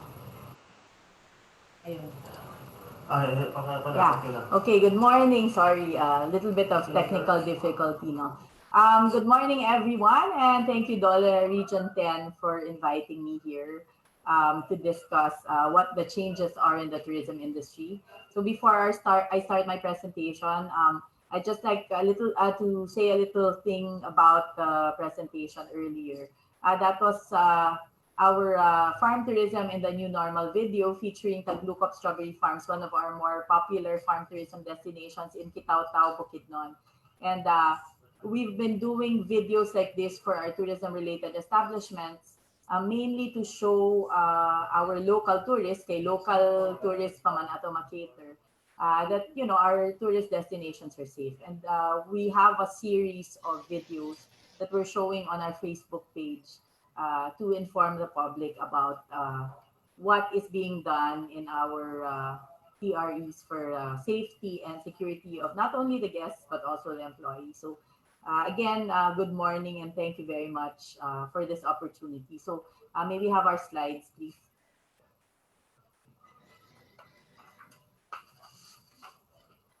Okay. Let's present the updates for Region 10 for our new normal health protocols. So next slide, please.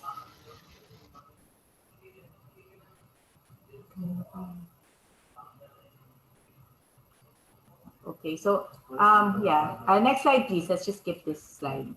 Okay, we are now governed by Administrative Order number 2020-002, issued date August 11 by our Secretary, Berna Puyat. So we just like to discuss the AO very briefly for the operation of the tourism establishment. So can we have the next slide? So just a very quick overview of the general provisions. Okay, so our coverage for tourism-related establishments is hotels, resort, apartment hotels, mabuhay accommodations, and homestays. So next. Yeah, so for the AO 2020-02 provides that for an establishment to operate, they need a certificate of authority to operate from the DOT, and also prior to the operations, a provisional certificate of authority to operate. So there are two, no? The certificate of authority to operate applies to already accredited establishments, and the Provisional Certificate of Authority to Operate, or the PCAO, applies to the establishments that were not yet accredited prior to COVID, but we did give them a provisional certificate of accreditation. So those are the two classifications of the permits. So you can operate under the new normal. Next slide, please. Okay, so the requirements for the certificate to operate is, of course, the letter of intent, the sworn statement of undertaking, meaning that they will be, if they lack certain documents or certain requirements for full-fledged accreditation, it's a sworn statement that they will comply with it at the end of the provisional accreditation period, which is 1 year. Okay, so of course they have to fill up an application form as well. So this is a sample of the letter. Okay, next slide, please. Okay, so health and safety guidelines for all accommodation establishments. This is required. The establishments are required to comply with these for them to be able to continuously operate. Okay, next slide. So first, for check-in and entry, so we have to have the no mask, no entry policy, and of course the thermal scan. And then for check-in, we encourage no touch check-in, like online check-in and such. But if not, then we do limit the physical interaction. We're also requiring hotels to have the social distancing in the counters, and the optional acrylic barrier, or some also, if it's too much expense, they put the plastic barriers for safety, for additional safety. Next slide. Of course, when you reach the counter, you will be made to write health declaration forms, and of course, the social distancing. So instead of the tables, if there are usually two on the table, we just have one. So it's the same guidelines actually for the restaurants. Okay, next. Of course, again, the thermal scanning and the proper hand sanitation. Most of the tourism-related establishments have sinks outside, or the alcohol stands for hand sanitation and hand washing. So for accommodation establishments under MGCQ, can we have the next slide? Okay, so under the MGCQ, we have only 50% operational capacity, especially in function areas. We only require the skeleton workforce. And of course, what we talked about, the general minimum public health standards for including the function areas and all the other areas in the accommodation establishment. So actually, that's about it. And thank you again for the opportunity to be here. And if you have any questions, you may ask me later, I think, in the open forum. Thank you very much. So thank you, RD Unchuan, for updating us on the tourism-related establishments compliance. Now, to give us an update on the monitoring results of establishments under the interim guidelines, may I give you the Regional Director of the Department of Labor and Employment, Region 10, Attorney Joffrey M. Suyao.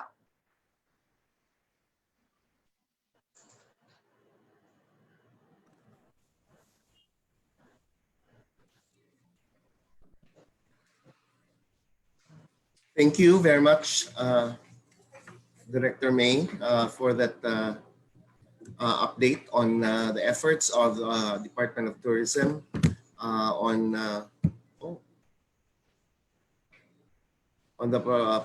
your efforts to monitor and accredit accommodation establishments, and also to our partner DTI for an update also on the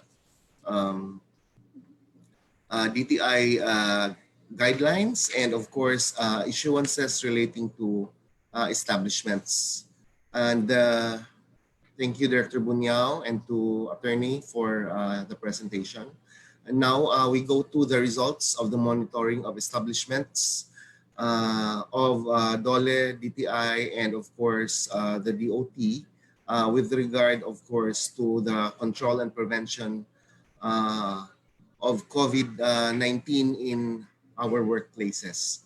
So just to provide you a little bit of background, we have issued through the secretaries of the Department of Labor and Employment, Secretary Silvestre Bello III, and of course the DTI Secretary Mon Lopez on April 30, 2020, the DOLE DTI interim guidelines. And of course, the meat of this DOLE DTI interim guidelines has already been presented to you through our webinar, specifically session 3 on August 3, 2020. And what I'm going to be presenting today is only the results of our monitoring that have started June 16, 2020 until August 15. That is as of Friday last week. Because as we all know, as of August 16, the supplemental guidelines signed by Secretary Bello of DOLE and Secretary Lopez of DTI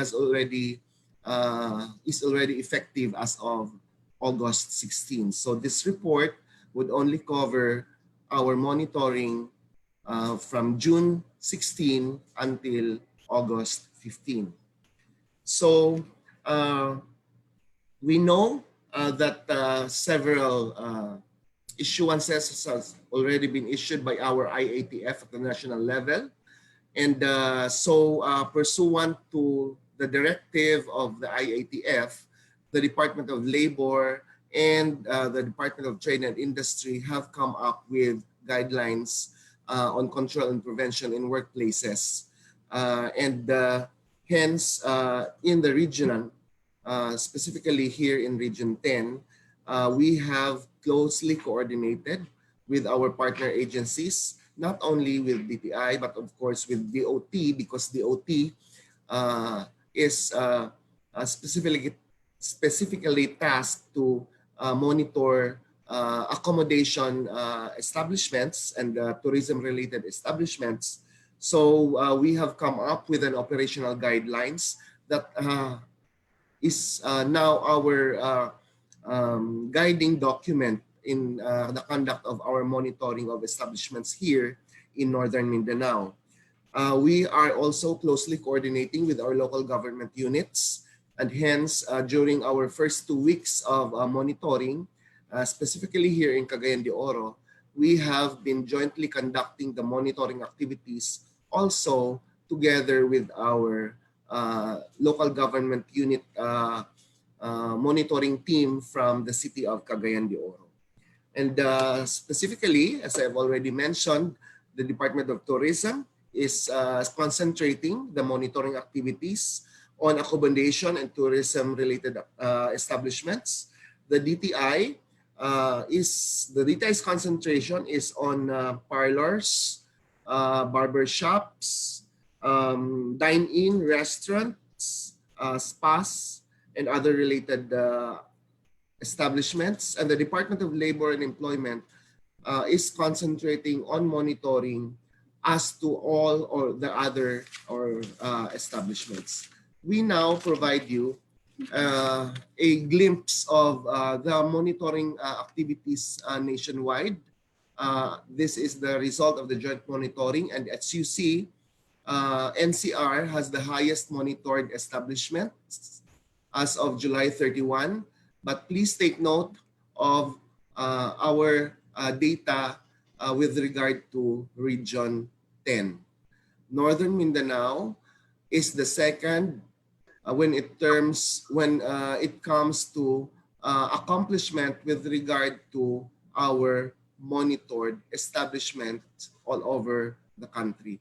So we would like to emphasize this because this would only show that the result, the men and women of the Department of Labor and Employment, the DTI and the DOT here in Region 10 is really working hard to provide assistance to all our establishments so that compliance of our business establishments to our guidelines, specifically on the IATF directives with regard to the control and prevention of COVID-19 in workplaces is implemented, and the three agencies are also working also hard to provide assistance, no?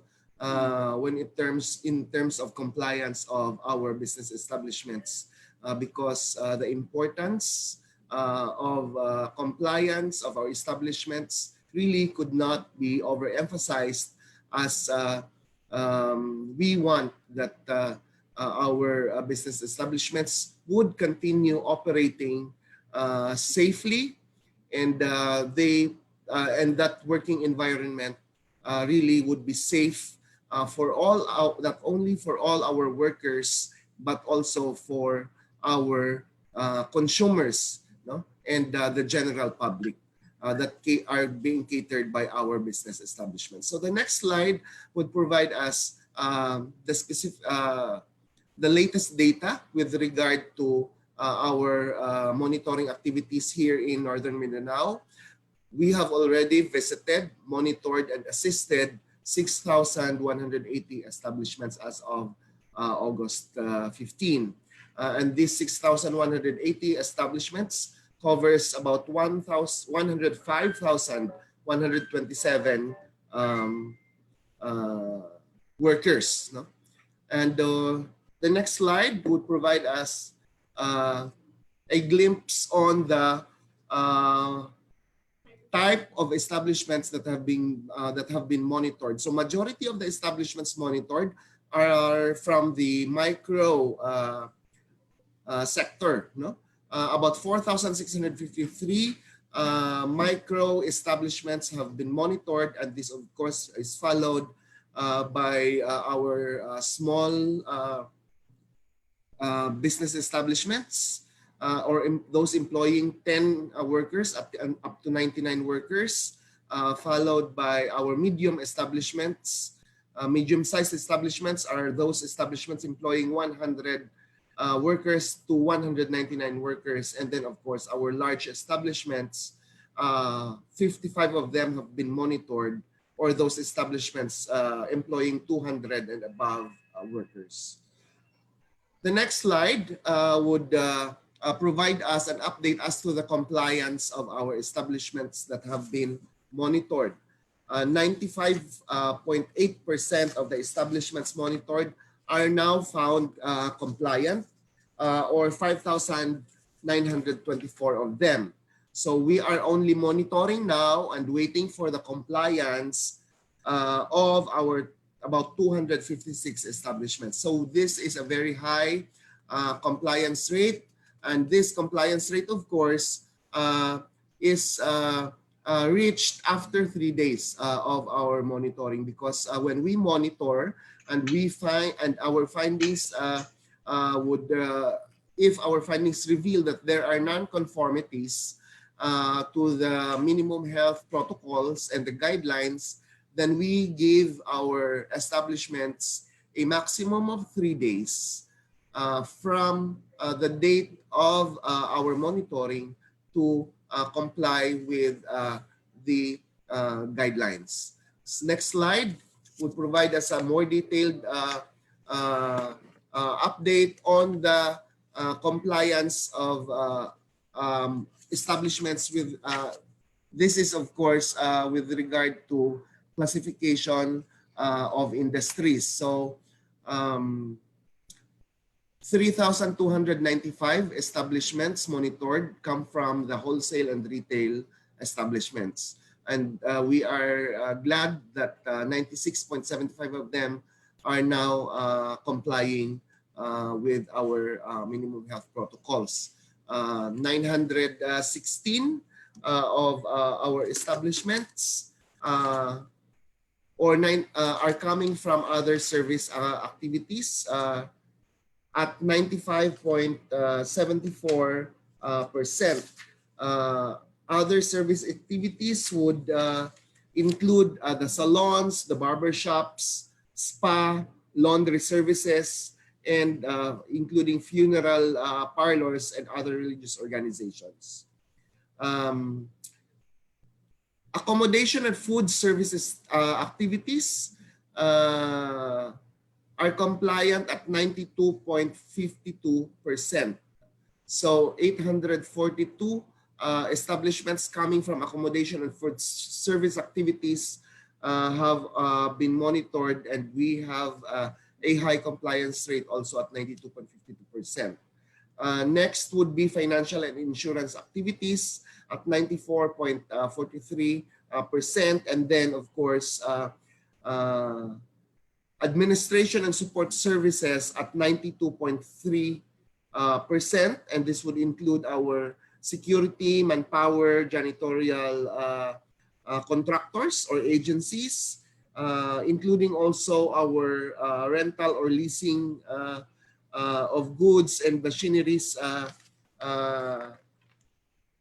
activities of our establishments. The next slide would provide us our update as to the compliance per location. So we have monitored 3,906 establishments, the highest so far among the monitored establishments are located in Cagayan de Oro. Of course, these monitored establishments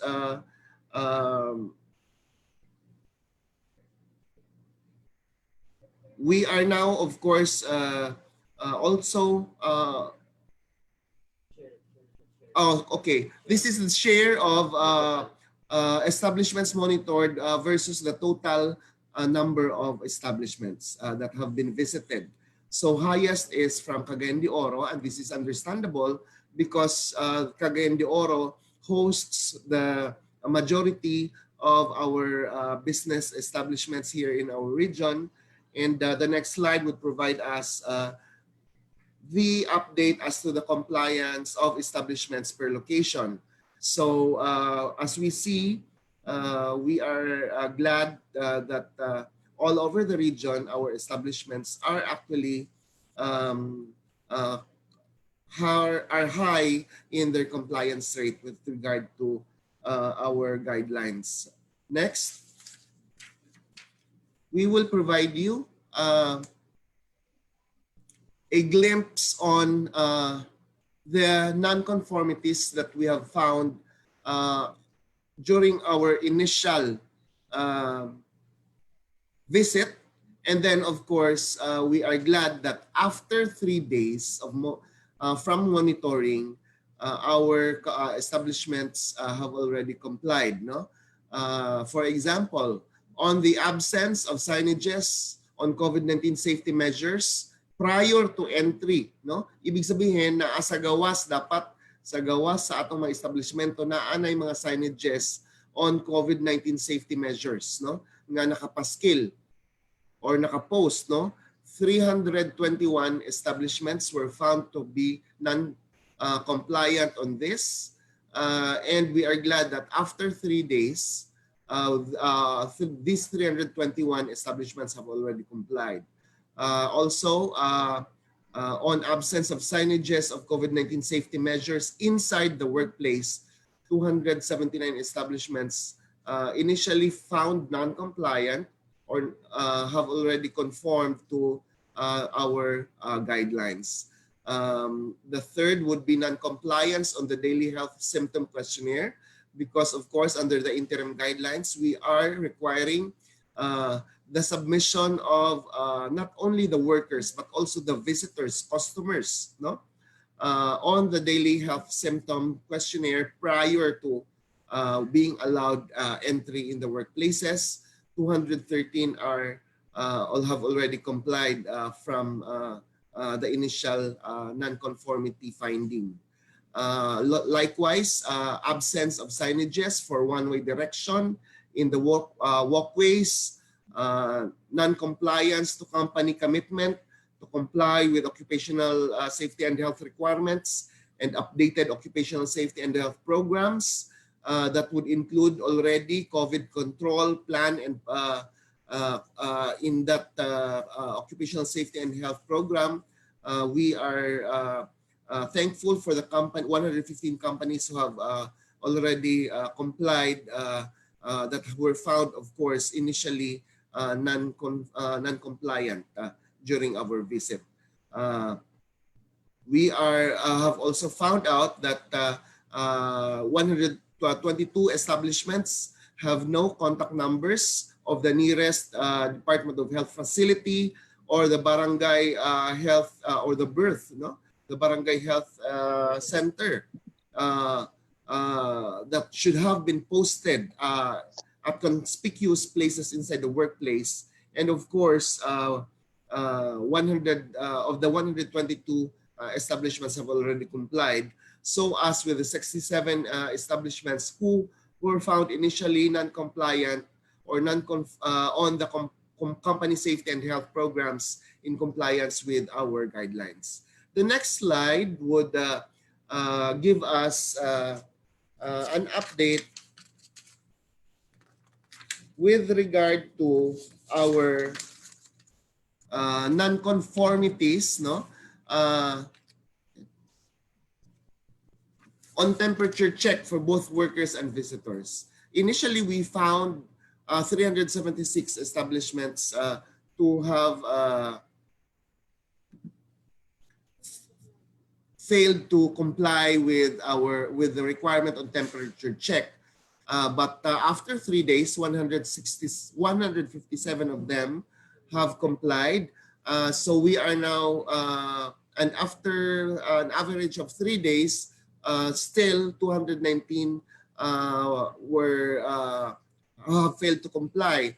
Hence, these non-compliant establishments after 3 days are the concentration of our monitoring team with regard, of course, to our efforts to follow up on the non-compliance of our establishments. So as on the provision of appropriate medical grade PPEs for OSH personnel, provision of disinfectant foot baths at the entrance, which is actually being required as a minimum health measure to combat COVID.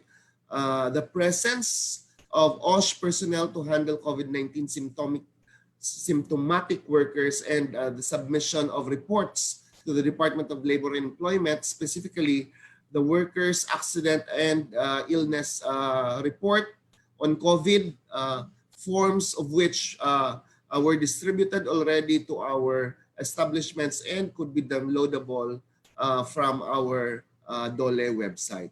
So this slide would actually provide us, and of course also the previous slide, would provide us an idea of what are the frequently or the frequent non-conformities, no? Of our establishments in our region. And as we have already shown you on the high compliance rate of our establishments, this is because, no, of the effort also of our establishments to really comply per the advice, no, and of our monitoring team.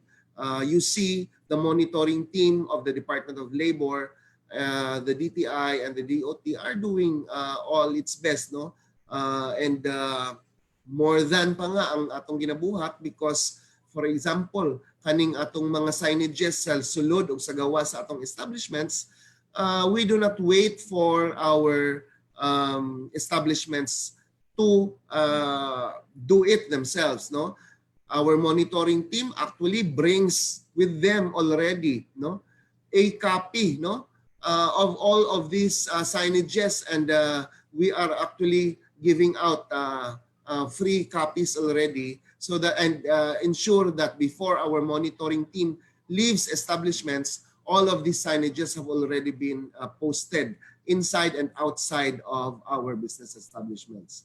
Even masking tapes, no, or markers that are required on the one-way signages and one-way markers on the hallways or walkways of our establishments, our monitoring team are actually already bringing with them, no, rolls of these masking tapes and other markers, no, so that our establishments could actually immediately comply already with the guidelines. So these are the things, no, that are being done by our monitoring team in order to assist our establishments, including providing already a copy of or a sample copy of occupational safety and health program that would include already policies on COVID prevention, so that our establishments could just, no, it would be very easy for them already to comply with all of these requirements, including forms, no, of designation of your occupational safety and health officers that are being tasked to monitor the compliance of the establishments, no. So of course we are aware that this presentation is only as to the result of our monitoring with regard or based on the interim guidelines that have provided to our establishments. But again, a supplemental guidelines have already been issued by our DOLE and DTI secretaries, and the next presentation would be providing us more details on what this supplemental guidelines is all about, including some of the highlights, no, of important provisions that may provide us update also, no, on the changes that are being imposed, no, from the initial or interim guidelines now to the supplemental guidelines. So I hope that all our establishments would have been provided with guidance as to what to look at, no, with regard to compliance, because as I've already said, it is important for us to comply because it would not only be providing us safety, no, in our workplace, but also this could actually provide our consumers, our customers in our establishments, no, the confidence that they will go back and visit and your establishments and avail of your goods and services, because they are confident that when they enter your establishment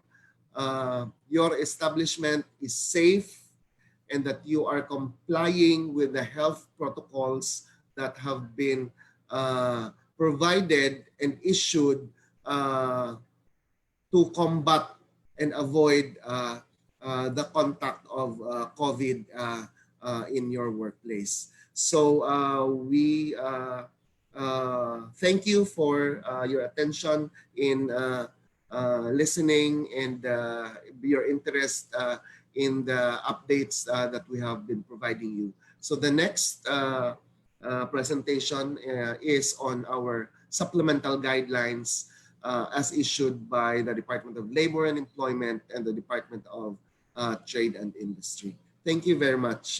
Maayong buntag sa atong tanan. Thank you. Thank you, RD Suyao, for updating us on the monitoring results. Now for our last topic for this morning's session, to discuss the DTI and DOLE supplemental guidelines on workplace prevention and control of COVID-19, the DOLE Region 10 Director 2 and Technical Support Services Division Chief, we have Mr. Atheneus A. Vasallo.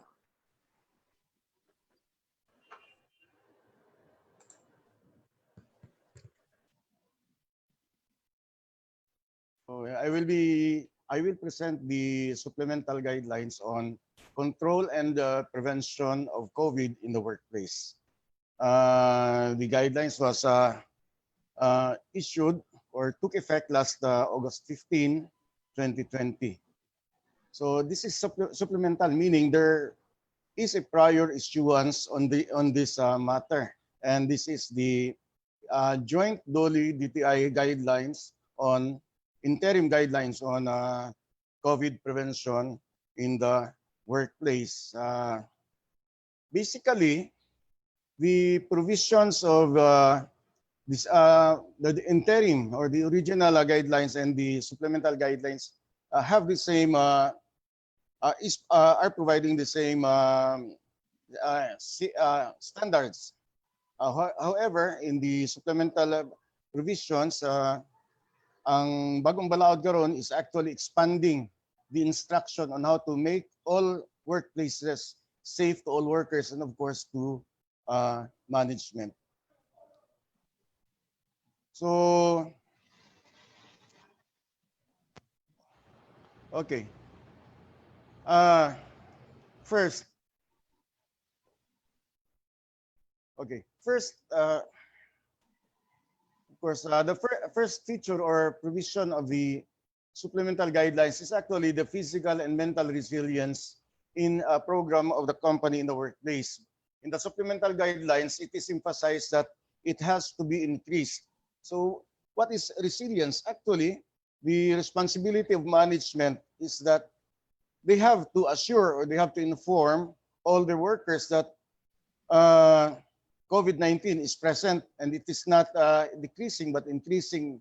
But then business has to operate and employment has to go on.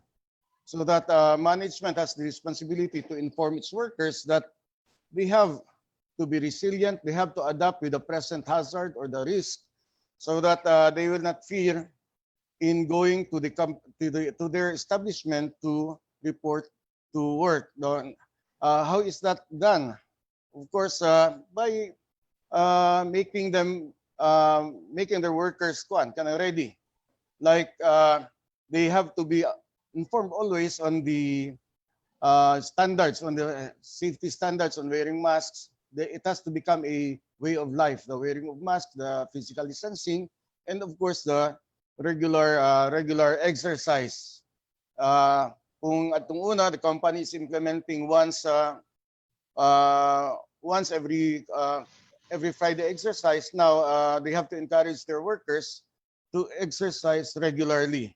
Now, the increased resilience is that, as provided in the supplemental guidelines, is that establishments should have a referral system to accredited mental health specialists, such as the National Center for Mental Health Crisis, or in our case, the region.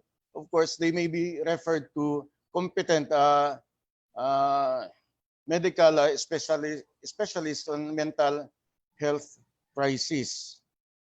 And employers are also shall promote work-life balance, especially in these times of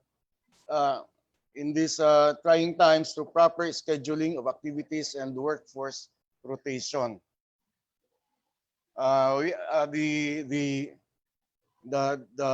supplemental guidelines again is encouraging establishments to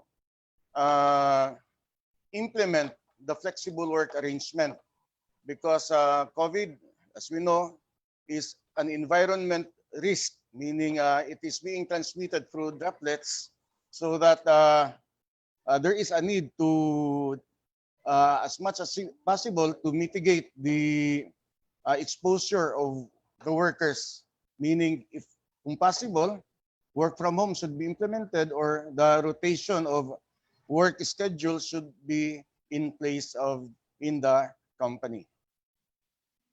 Of course, the other provisions like wearing of masks, again, as I've said, this is provided in the interim guidelines, but in the supplemental guidelines, there are more instructions on how to use masks more effective. It is stated in the supplemental guidelines that face masks must be worn at all times. The wearing of medical grade face masks is highly encouraged, the N88 and N95. Masks with vents should not be used. So this is a mandatory provision. Katong mask na events should not be used. Then cloth masks may be used as long as worn with a filter such as tissue paper or other similar materials and must be cleaned and washed daily.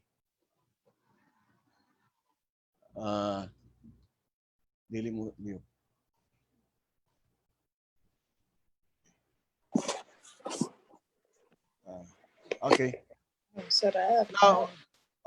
Now, face shields. This is a new provision or new protocol. Face shields shall cover the entire face.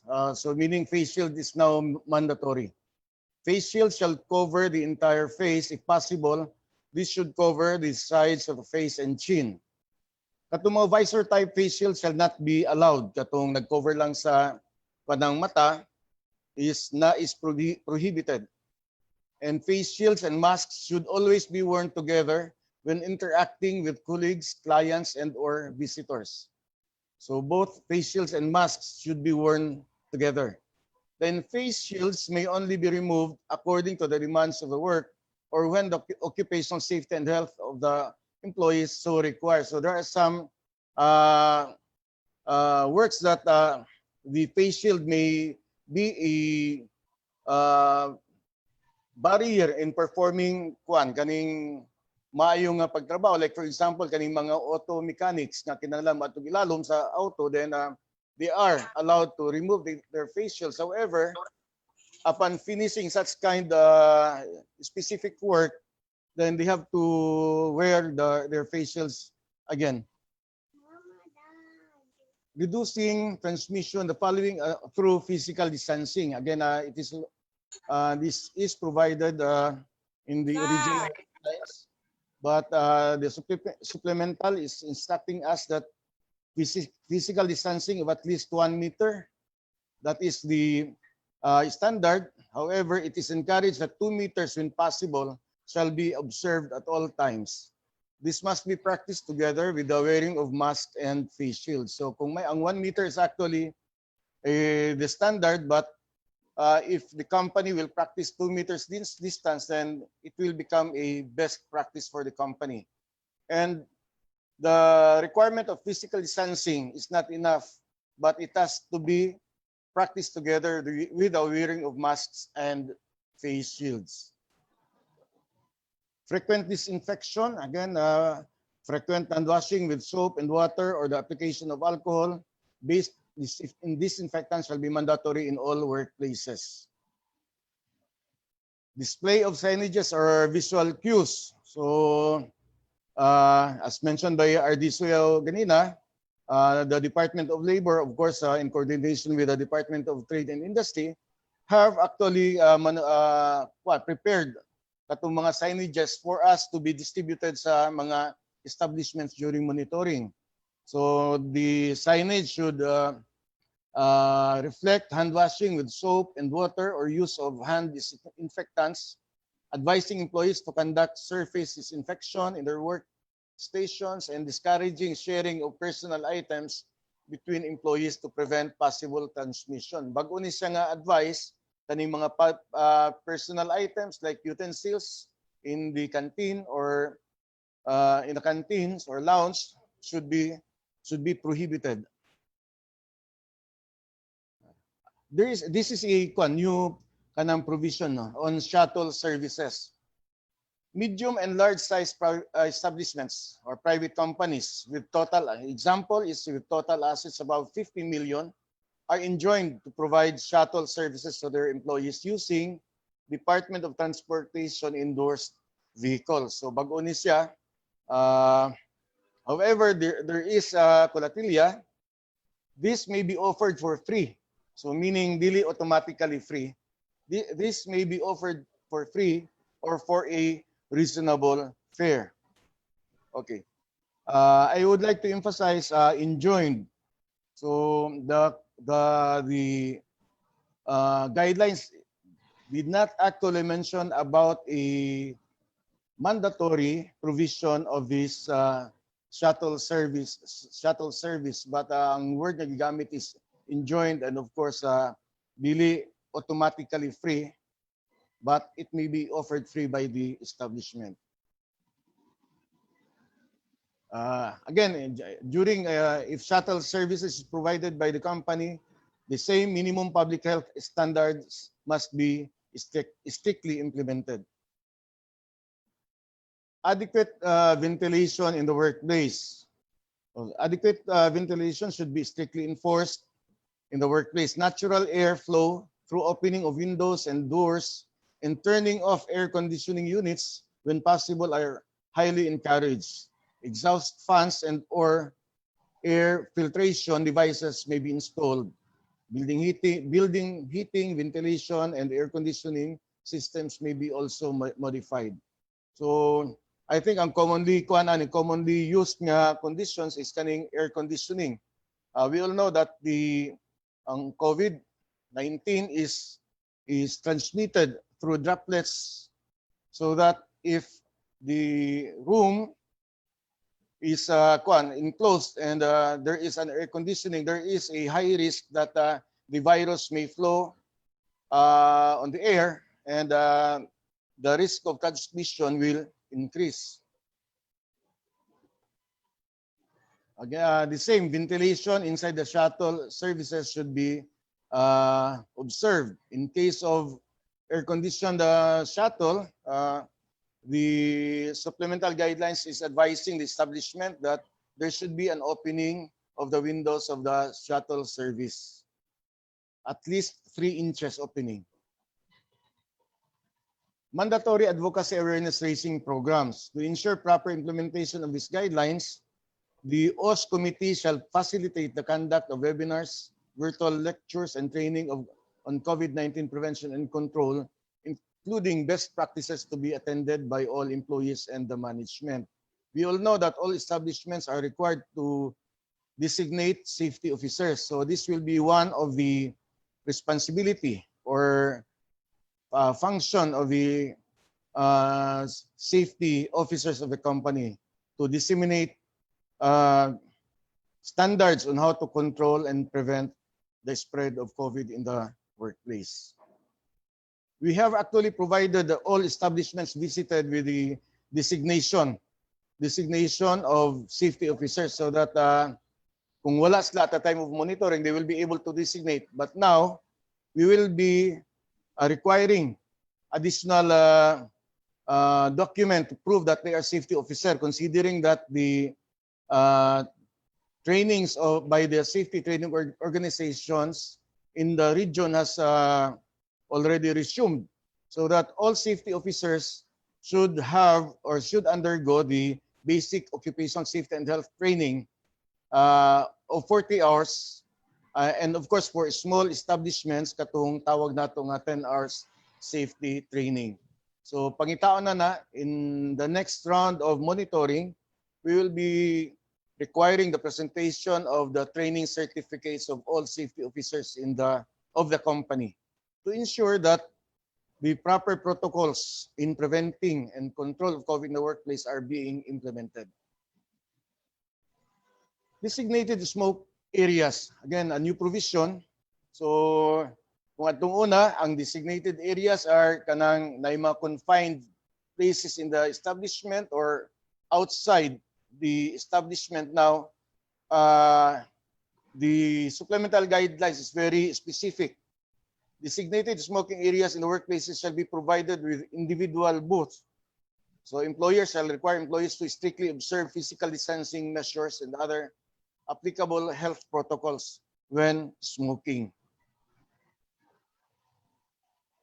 Now, most at-risk population for COVID-19 in the workplace. Example given are senior citizens, pregnant women, individuals with underlying health conditions, and those below 21 years old shall continue to observe work from home arrangement.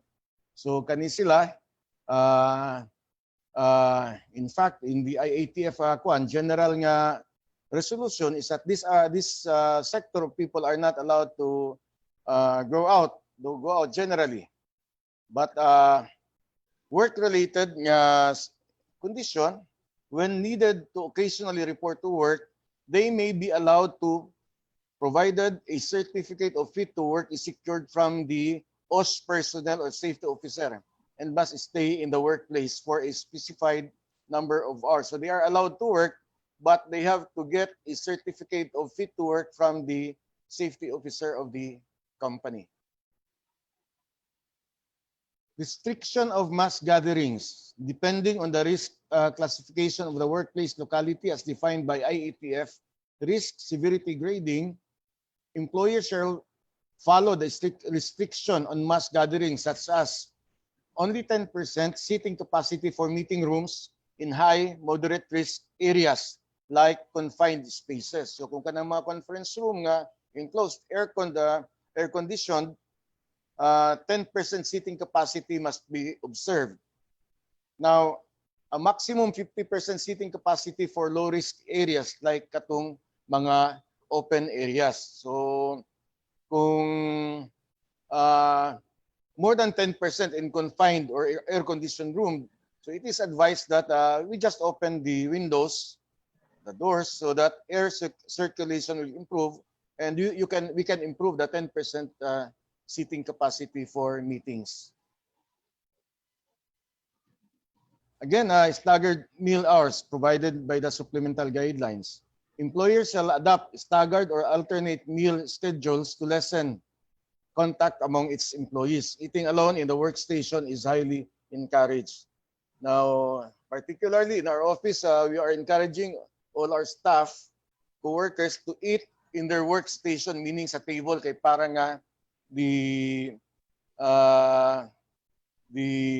common areas will not be used, or at least 10% capacity will be observed. To ensure compliance with the physical distancing requirements, employers may set up temporary dining areas to complement canteens in the workplace. Protocols in canteens and dining areas. Sumuni siyang mga expanded instruction by the supplemental guidelines, which actually naanan ni siya sa kanang tawag nato nga katong original interim guidelines on prevention. Dining in canteens may be allowed provided that employees shall strictly comply with the physical distancing of at least 1 meter and shall be prohibited from talking with each other. So normally pag magkaon, mag-istorya mo gina, but in this case of the COVID-19 situation, really allowed na mag-istorya while eating in a common area. Employers are required to provide signages, physical barriers, and such other means to ensure compliance with these protocols. So, protocols in the canteen. Masks should be immediately worn after eating. Use of communal items such as but not limited to dipping sauces, condiments, utensil dispensers, and straw dispensers shall be prohibited. So, katong mga utensils nga commonly used na butang sa canteen should now be removed, and workers shall be required to have their own personal utensils in the office. Serving of buffet meals and other similar setups shall be prohibited. So kaning buffet meals is strictly prohibited. Safety officer. The safety officer refers to any employee or officer of the company trained by the DOLE and tasked by the employer to implement an occupational safety and health program and ensure that it is in accordance with the provisions of occupational safety and health standards. So I already mentioned this one. This is actually a mandatory requirement of the OS standards. So, we allow actually in the start of the COVID situation, we allow that mere designation will suffice. But now, considering that the training has already resumed, so all companies that do not have that have not designated safety officers that with proper training should now contact the department or the Occupational Safety and Health Center for the schedule of the trainings. We will be requiring that during our next monitoring, that document. Now we go to the detection of COVID. All employees entering the establishments shall be required to accomplish the health declaration form as approved by the Department of Health upon entry. So natay health declaration form actually distributed na sa all establishments visited. Katong gi-mention ni RD kanina nga more than 6,000 establishments monitored by the Department of Labor and DTI. They have been given the health declaration form. So all workers entering the company should fill up the health declaration form. So if yes to any item is answered, katong naay mga indicators ito, katong actually history, COVID history or health declaration of COVID, kung naay yes to any item is answered, or if with temperature of more than 37.5, the employee shall be denied entry and referred to the workplace isolation area for further evaluation by the safety officer. So, kung taas, 37.5, then ibutang sa holding area or kung na-isolation area, then after 5 minutes, kuhaon ang temperature og balik to evaluate kung gisaka or gitaas. Kung gisaka, of course, they will no longer be allowed to enter, but they will be referred to the barangay health sa BHERTS or proper institution, health institution for proper handling. All employees entering the establishment shall be required to accomplish the health declaration form as approved by the Department of Health, and the security staff or other responsible personnel shall immediately screen the accomplished form and perform a temperature check as mentioned. So if no to all items are answered and temperature is less than 37.5%, then the employee shall be permitted to work. Another provision on detection, all employees entering the establishment shall be required to accomplish the security staff or other responsible personnel shall immediately screen the accomplished form and perform a temperature check. Then, of course, the responsible person on duty shall immediately give the accomplished health declaration form to the company human resource sa HR for appropriate action and storage. Kung naay yes answer sa health declaration, then it should be forwarded immediately to the safety officer or the health officer of the company. Should an online health declaration form be used, it should be electronically submitted to the HR. Okay, data collected should only include data needed for the purpose of contact tracing. This is to comply with the Data Privacy Act. Then the processing of personal data shall be transparent, and that the person involved shall be informed of the reasons for such collection of the health declaration.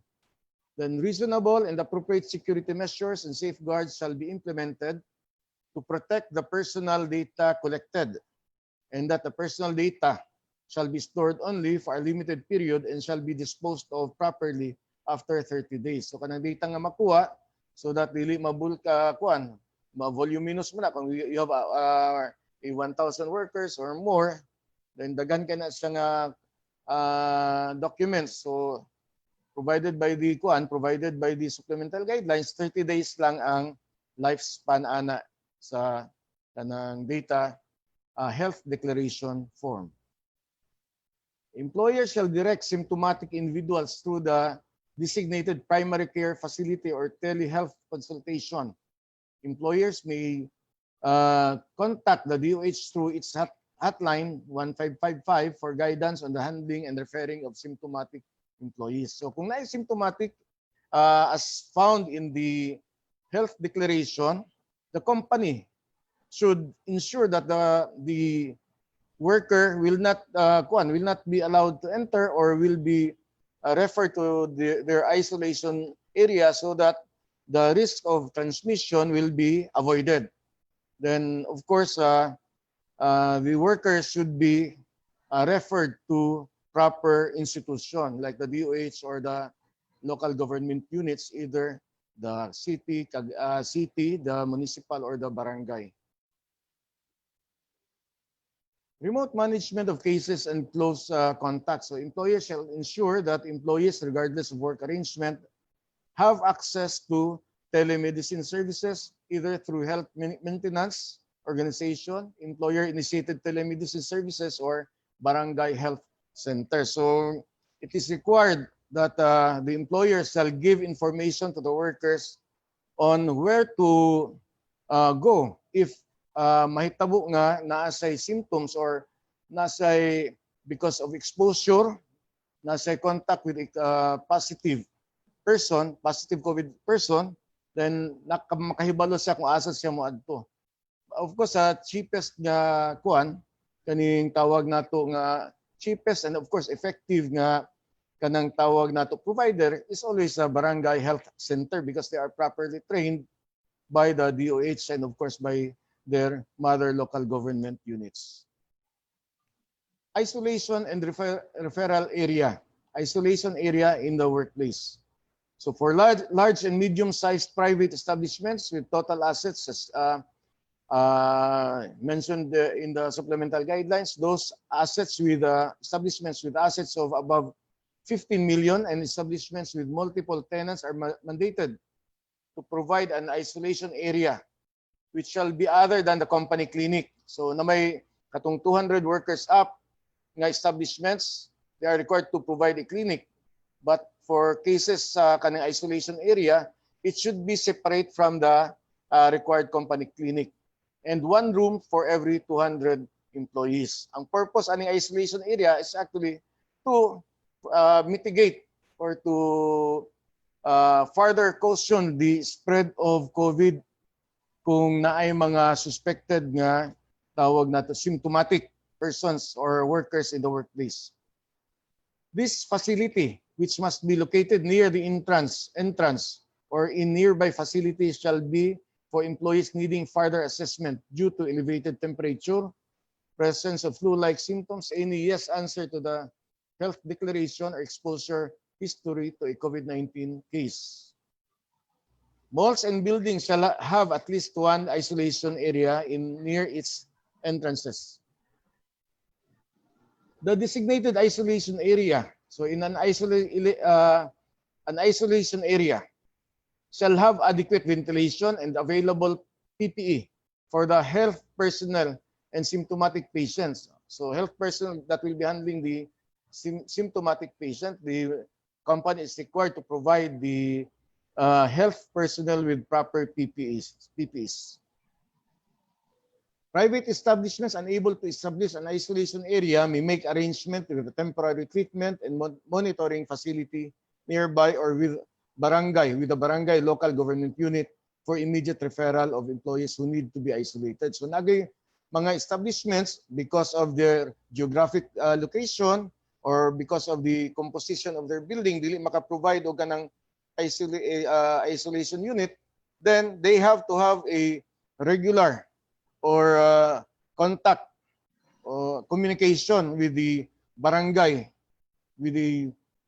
local government unit so that katong nice symptoms of COVID will immediately be referred to the BHERTS. Contact tracing.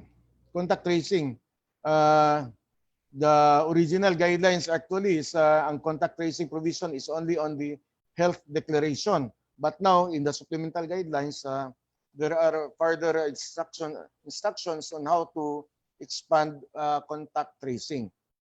So all establishments shall ensure strict compliance with the protocols established by the DOH for contact tracing of employees in close contact with COVID-19. So ang sa workplace ani is actually katong health declaration nga to be filled up by the workers. And of course later we will mention the supplemental guidelines will mention on the contact tracing forms developed by the DOLE and DTI for customers and clients. So close contacts of employees with exposures to 2 days before or within 14 days from onset of symptoms of a suspect, confirmed or probable case. Exposure shall be any of the following. So muna siya ang kanang tawag nato definition sa close contacts. Face-to-face contact with a confirmed case within 1 meter and for more than 15 minutes with or without a mask. Face-to-face contact with a confirmed COVID-19 person. Then direct physical contact with a confirmed case or direct care for a patient with probable or confirmed COVID-19 disease without using PPE. So muna siya ang tawag nato nga close contact person. So employers shall conduct contact tracing within their workplace to identify close contacts. Workplace. CCTV may be used to determine close contacts. But then ang general rule ani is that if in the declaration of health declaration kung naay nabutang dito nga yes, automatically the employer should not allow the worker to report to work. So that dili na kayo concern ang kanang close contact with positive or with suspected person in the workplace kay di naman pasudlon. So employers shall ensure that close contacts of employees whose RT-PCR test confirmed positive undergo a 14-day quarantine. Again, employers should not allow persons or workers with a positive result of RT-PCR to work or to report to work. During the 14-day quarantine, close contacts shall be required to regularly report to their employer any development, including new symptoms. Symptomatic employees should update their employer regarding their COVID-19 test results from a nationally accredited testing facility. So mag-report, but it is not mentioned in the supplemental guidelines nga kinanglan mo report personally. So kung positive na siya, the person is under quarantine, I believe nga di na sila makagawas, but they are allowed to call. They can use a mobile phone, and these workers nga positive should inform their employers on their condition regularly. Contact tracing within the workforce. So close contacts who remain asymptomatic for 14 days may be allowed to return to work without the need for a test. So katong asymptomatic nga they have already undergone 14 days, they are allowed to report to work. But I believe the requirement for this is that they have to get a health certificate or fit to work certificate from the BHERTS or the DOH.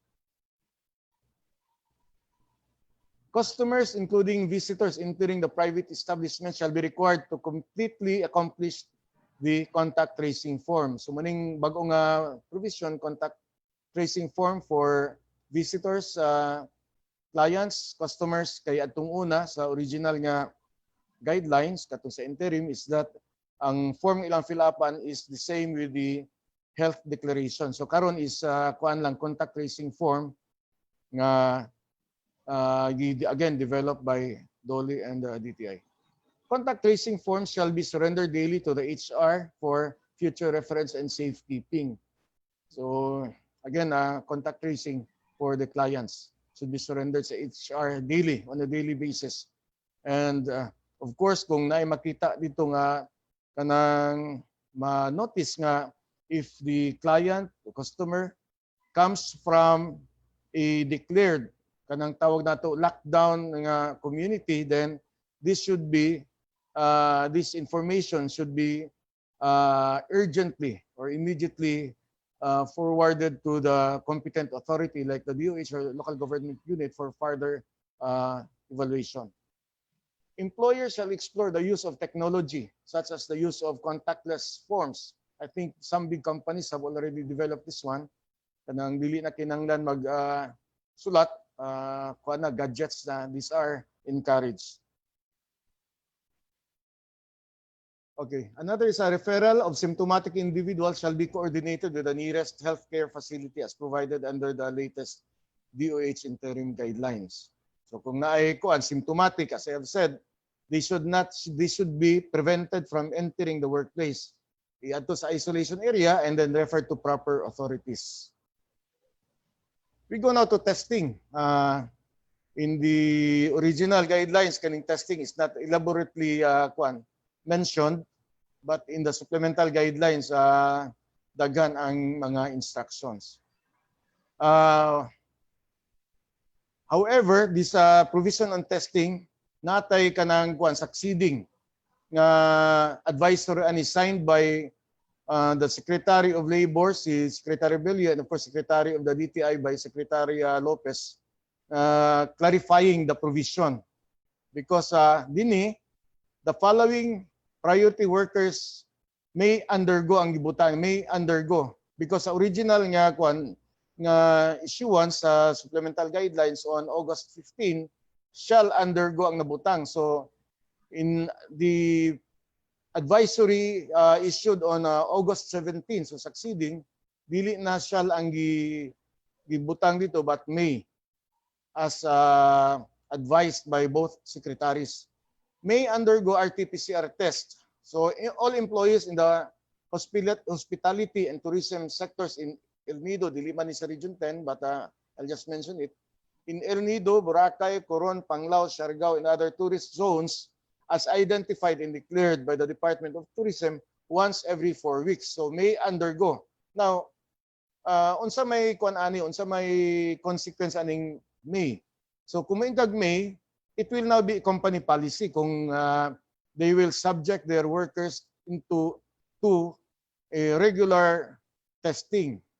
Now, if they will follow this advice, their workers should be regularly tested every 4 weeks. They can implement it, however, at no cost of the workers. So meaning, ang magbayad ana will be the employers. Okay? Of course, they can refer it to the provisions of PhilHealth and SSS if they can, the workers can avail of the benefits of these social agencies. Okay, all employees of manufacturing companies, dinita makover ang Region 10.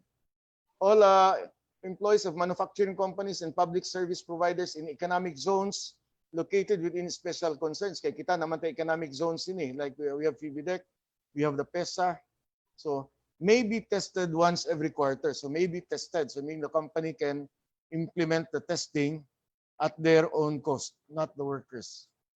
Another is frontline and economic priority workers defined as those who work in high priority sectors, both public and private, have high interaction with and exposure to the public, live or work in special concern areas may be tested once every quarter. Again, like transport and logistics. Kani mga PUVs na to.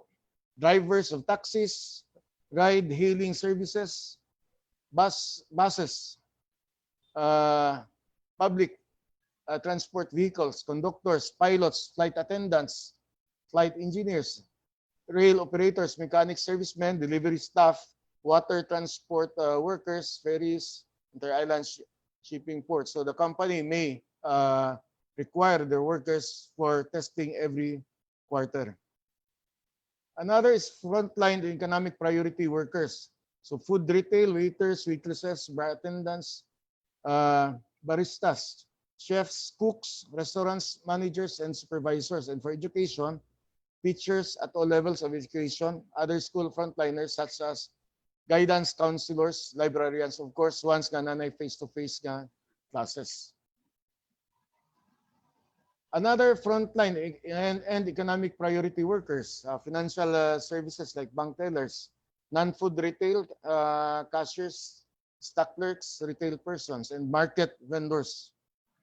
So they may be tested once every quarter.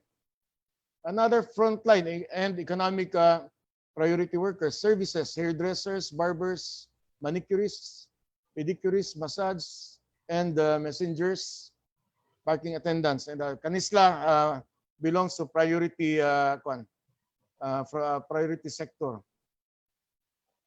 Construction workers, of course, another industry that may be subjected to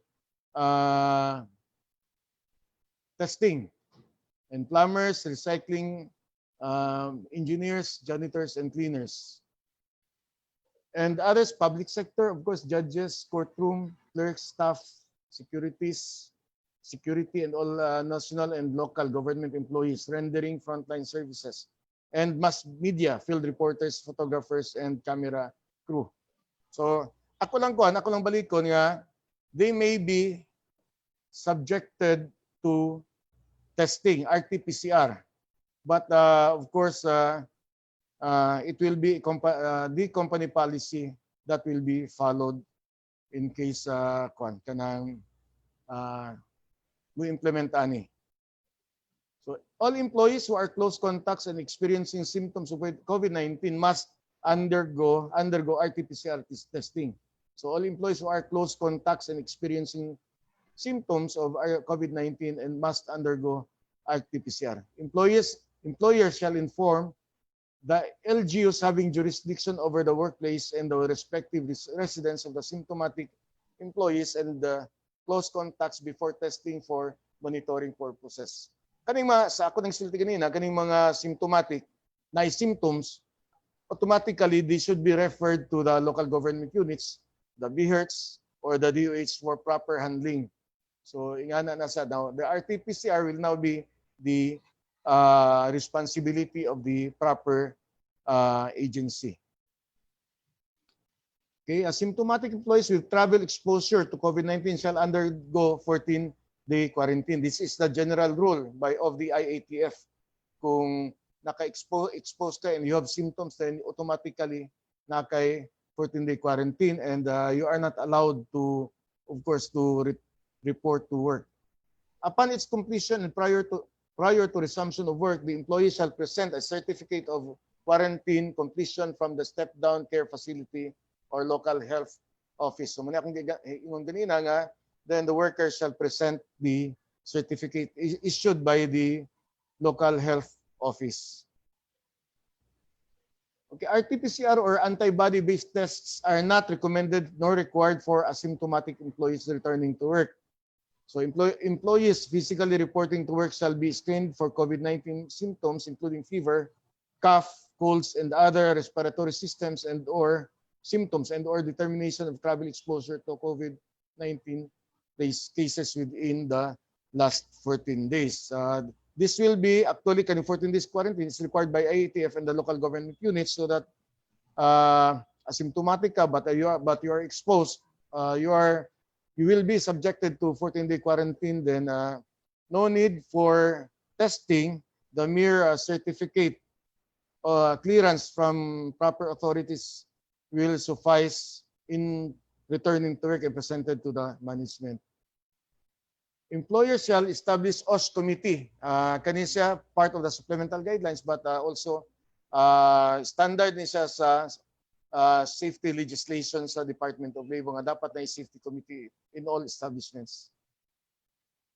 Okay, reporting of COVID-19 test results to the DOH is mandatory. So kung naay initiative ang company for COVID testing, this result, labi na kung naay mugawas nga positive, should be given to the DOH or local government handling for proper handling. Dili pwede nga ang company will handle it by itself because it will not follow the protocol of the DOH. If one confirmed case of COVID is detected in the workplace, the facility shall be disinfected with an appropriate disinfection or solution.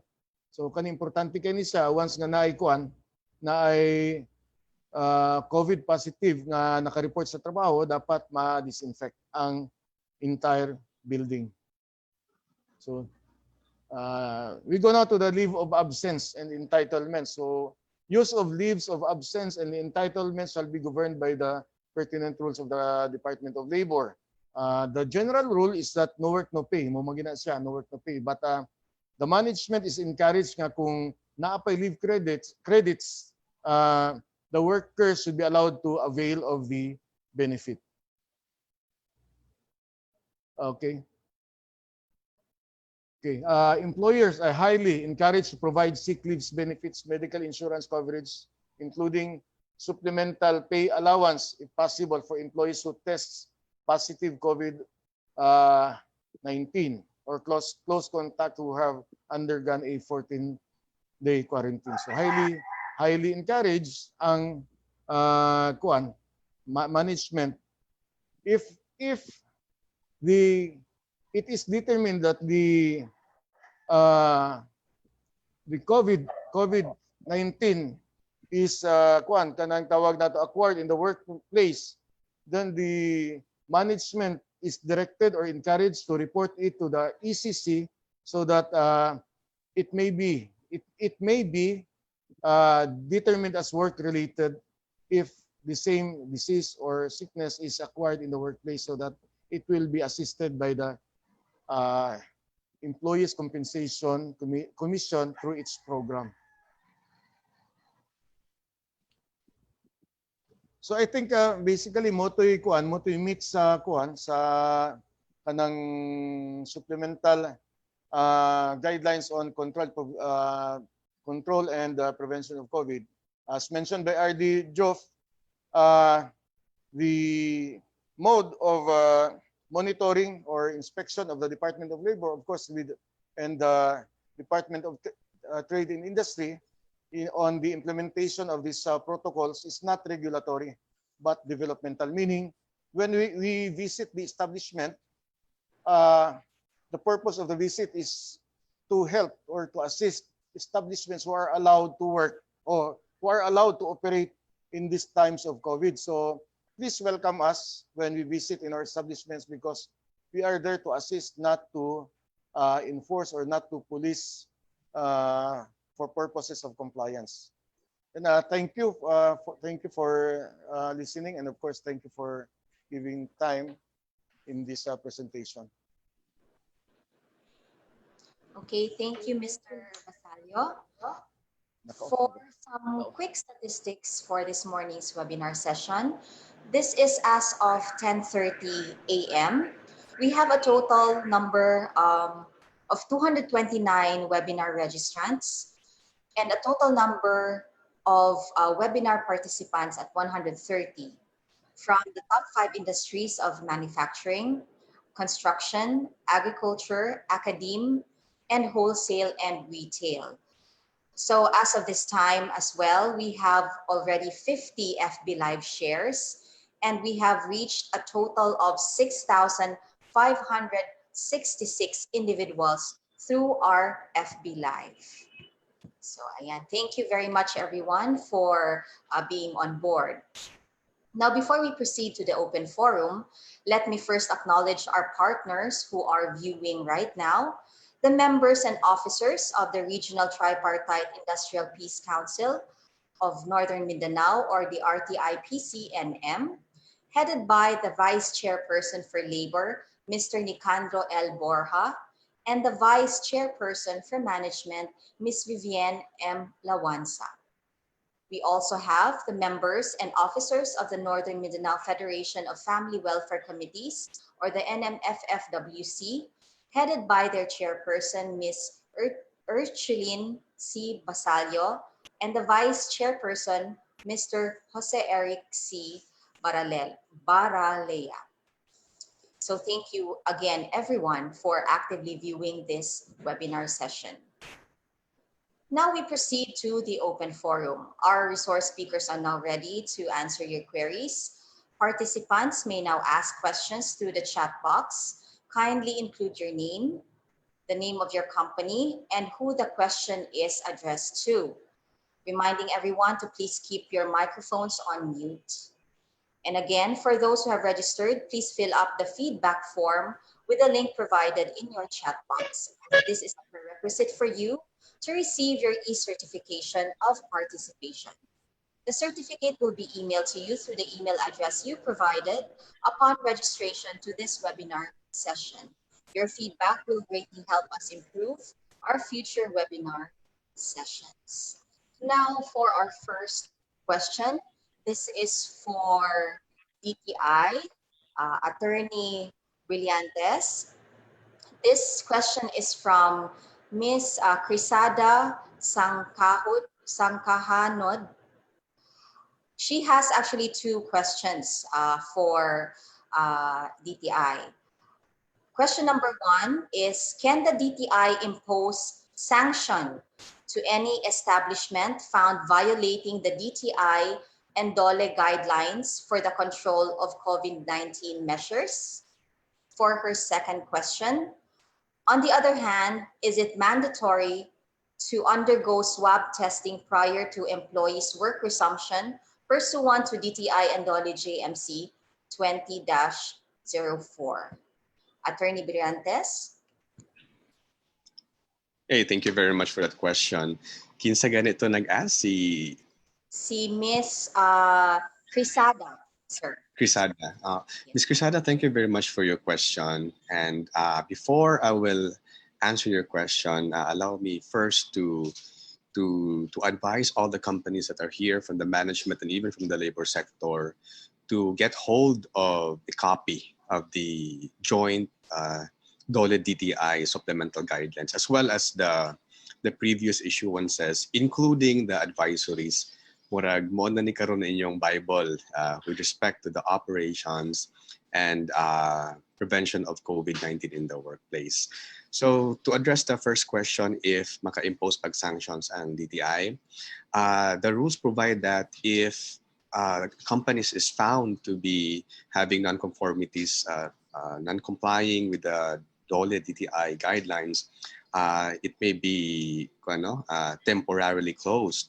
So what we are going to do if there are non-conformities and these non-conformities are not properly addressed with corrections and corrective actions, we will endorse it to the local government units concerned, or maybe to the IATF for appropriate action. And of course, gina-honor man nila na ang mga endorsements sa DOLE o sa DTI. So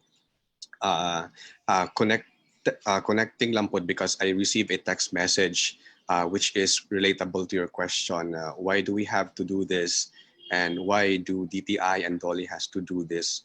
Mag-provide of mga face mask ni sanitation, including the shuttle, diba?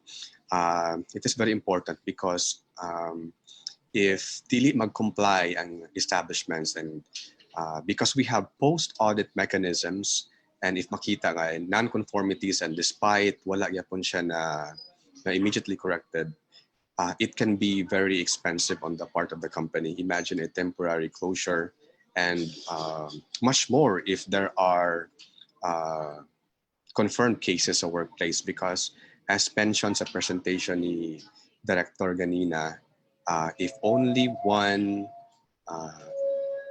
employee or a customer that is found in the workplace, that building will be immediately sanitized with a solution katong 0.5 chlorine solution, plus the building will be temporarily closed, so that will be more expensive to the company. So again, we really have to comply the DTI and the DOLE guidelines because it is for the best interest of the company. And of course, katong mentioned ni Director Attorney Suyao, we have to restore consumer confidence para mabalik sa TOA.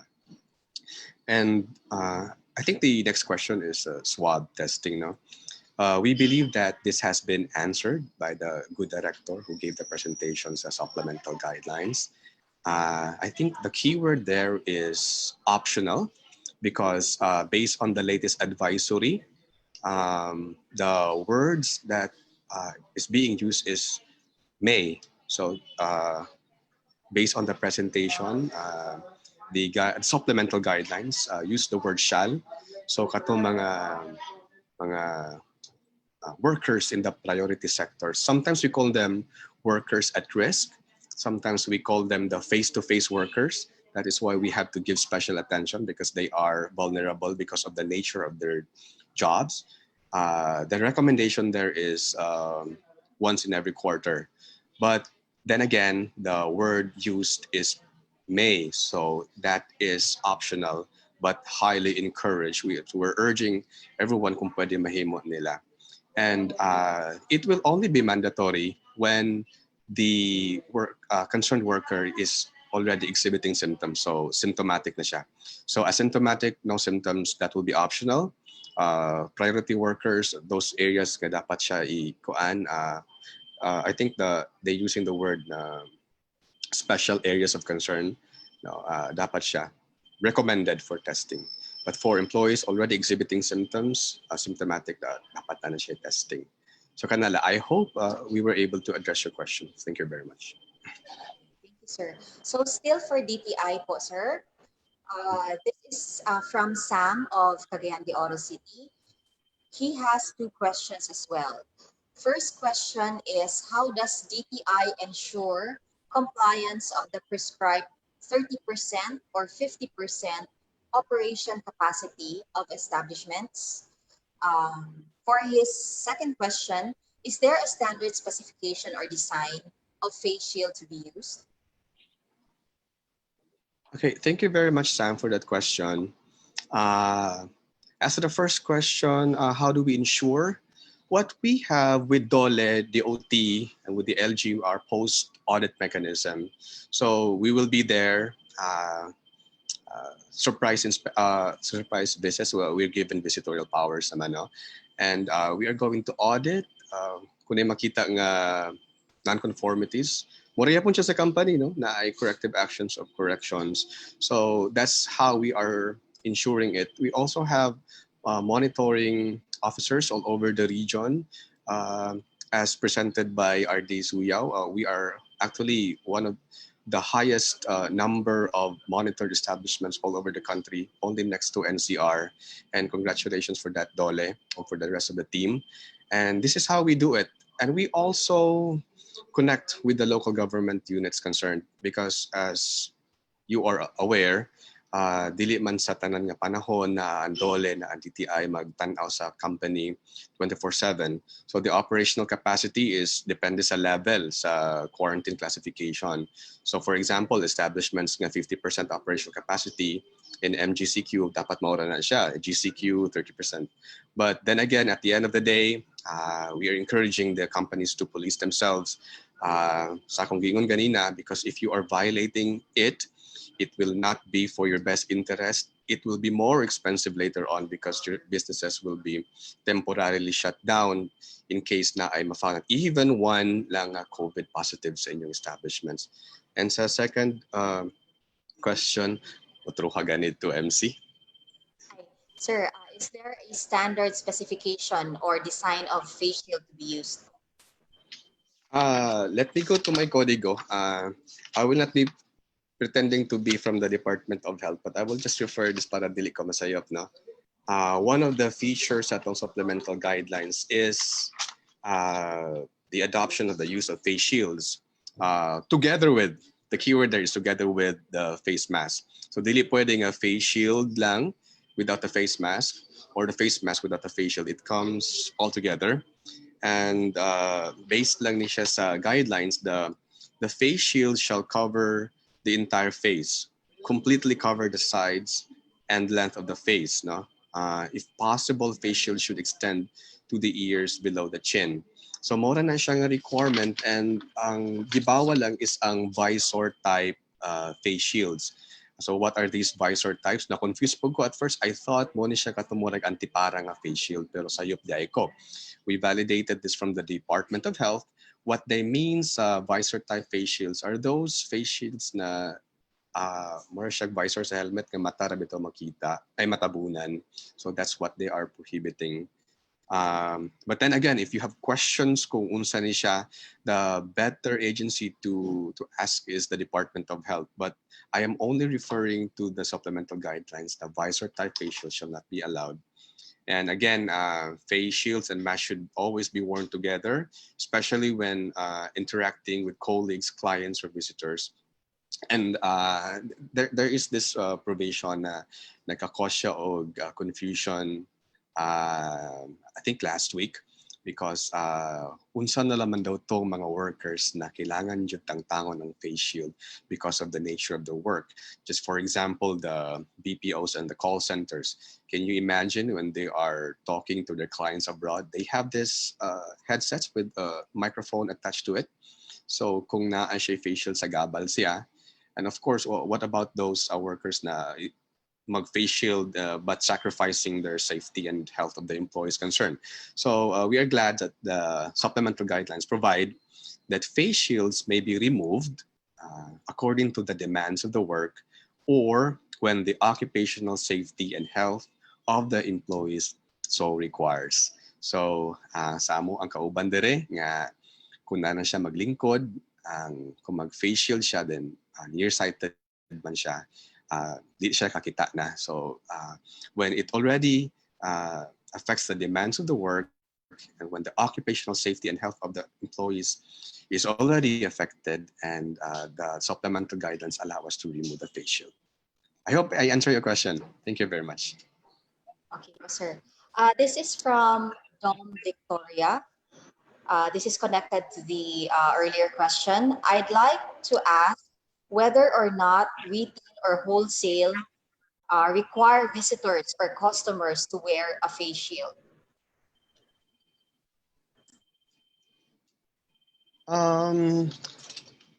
If we're going to take up the guidelines, this only applies to the employees in the private sector.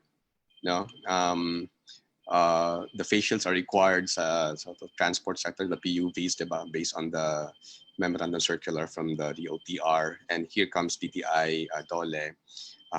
This applies to the workplace. Wala siya gibutang specifically nga the clients mag-wear of face shield, but I may be wrong, no? If other speakers here can have a better answer for that. But as far as we're concerned, wala pa may kakita og specific mandatory guidelines for the customers and visitors to wear face masks, both face masks and the face shield.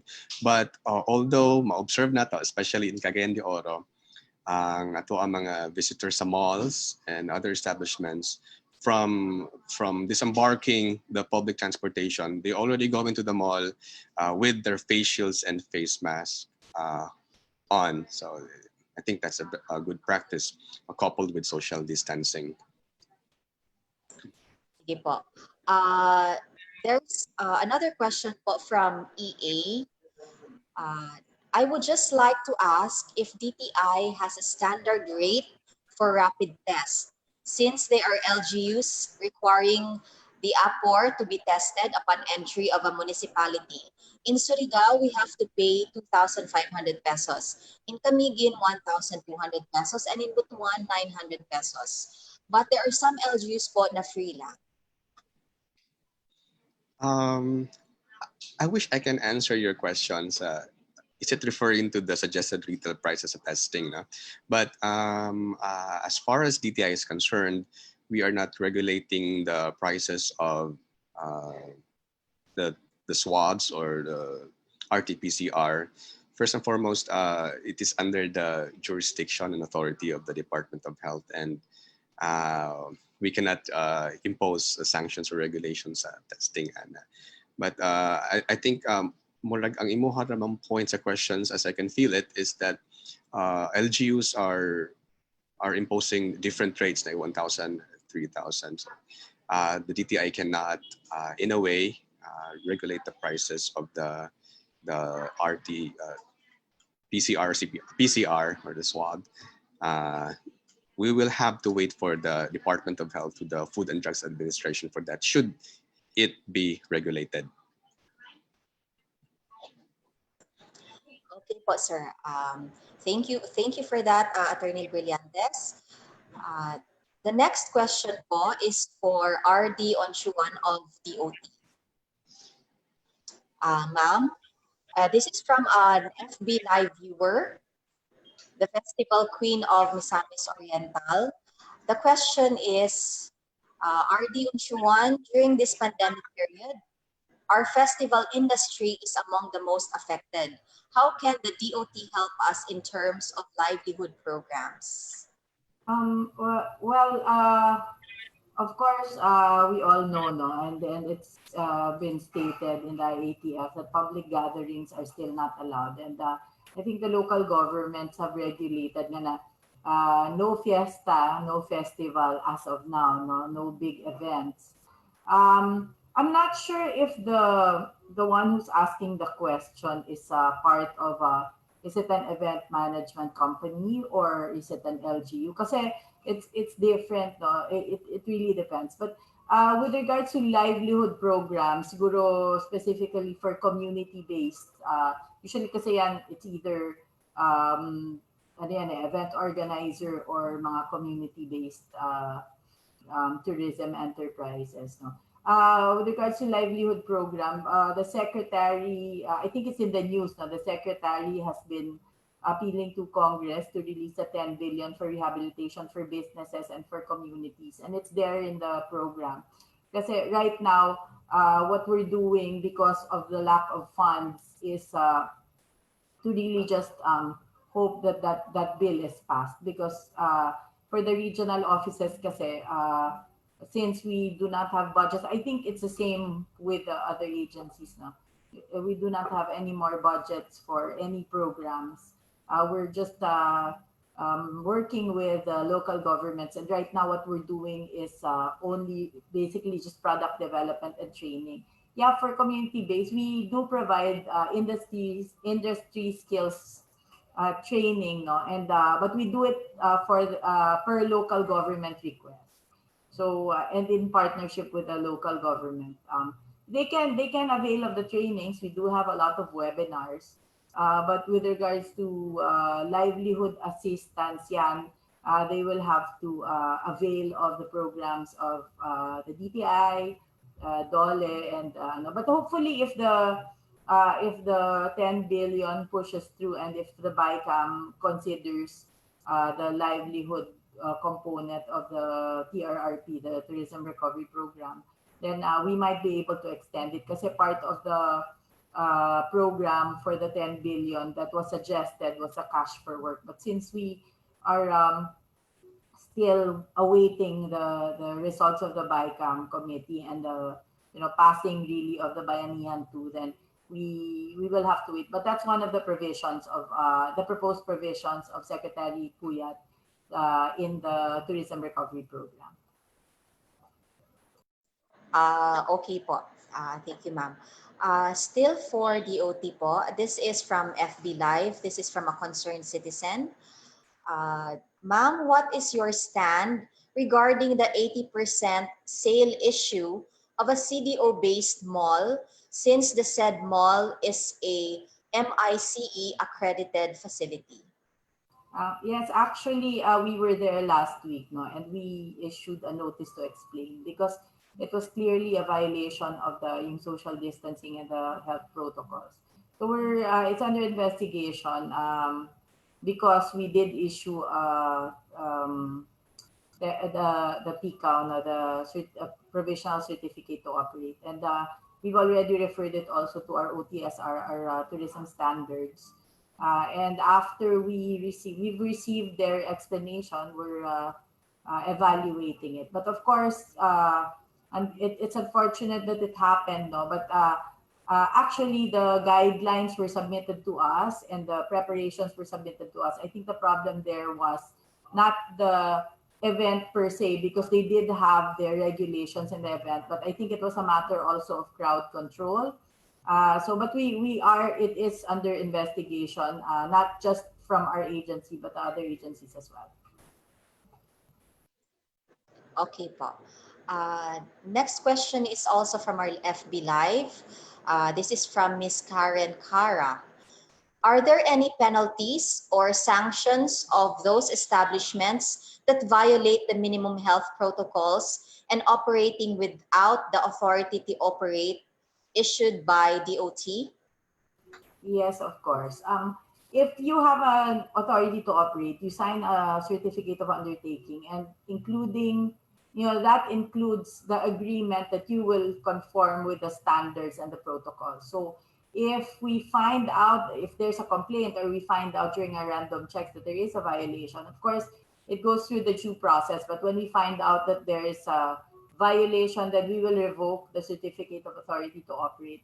And I think the LGU also, it will be reported to the LGU, and the LGU in turn will also see if it's necessary to revoke the business permit as well. So we make recommendations for violations. But like the DOLE said, no, right now, because of the pandemic, we'd like as much as possible not to be punitive, but consultative.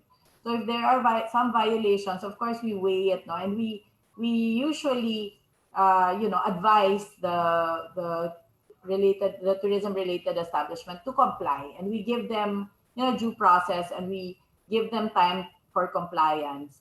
And of course, if they do comply, then it's all, we just tell them you really have to adhere to the regulations. But if they're after the period of compliance they still did not comply, then they will be penalized and shut down if they still persist. Okay, thank you very much, RD Unchuan. So for now, those are the questions addressed to DOT. For our next question, this is addressed to the Department of Labor, to RD Suyao. This is from Mary Grace of Cagayan de Oro City. The question is, have you imposed disciplinary actions on establishments that fail to comply with the interim guidelines? Okay, thank you. So during our visits, of course, we initially find nonconformities as presented to you later on a while ago during my presentation on the statistics and the kind of frequent nonconformities that have been noticed in the establishments. From the date of our monitoring, we give usually a maximum of 3 days for our establishments to comply. And what happens after that? Please remember that under the interim guidelines, because the monitoring from June 16 until August 15 was based on the interim guidelines issued by DOLE and DTI. Under that, there is no provision as to any sanction. So what we do, as we have incorporated in the operational guidelines that we signed by DOLE 10 together with DTI 10 and the DOT 10, we have agreed that the results of the monitoring after providing them of the compliance period and still there is no compliance, we report to our regional IATF.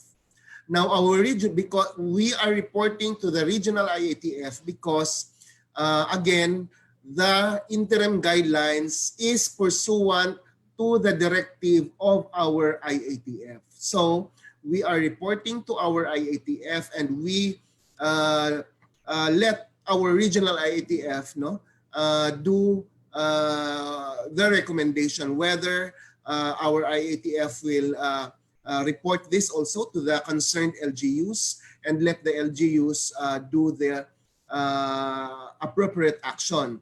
Usually what our LGUs do is they revisit the establishments, and still if there is no compliance or an effort to comply on the part of the establishment, then our LGUs usually being the office that issues license permit, business license to operate, then it could also be the LGU who could provide a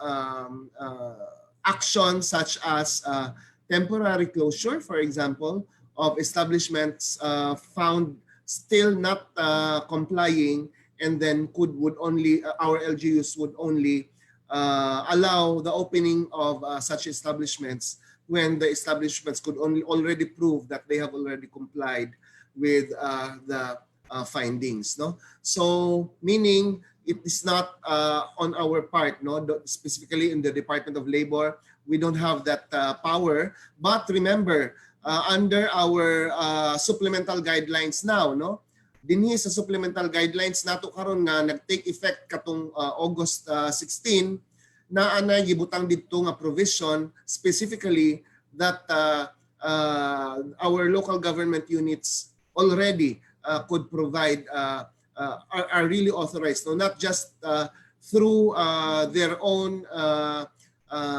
kaning ilang giingon nga mga local ordinances, but naa nagyud diha sa supplemental guidelines nga gibutang ang mga actions that our agencies could impose if our establishment still would not comply with the minimum health standards and the protocols that have been recommended for compliance by all workplaces. Okay, sir. Thank you. The next question is from Mark of Misamis Oriental.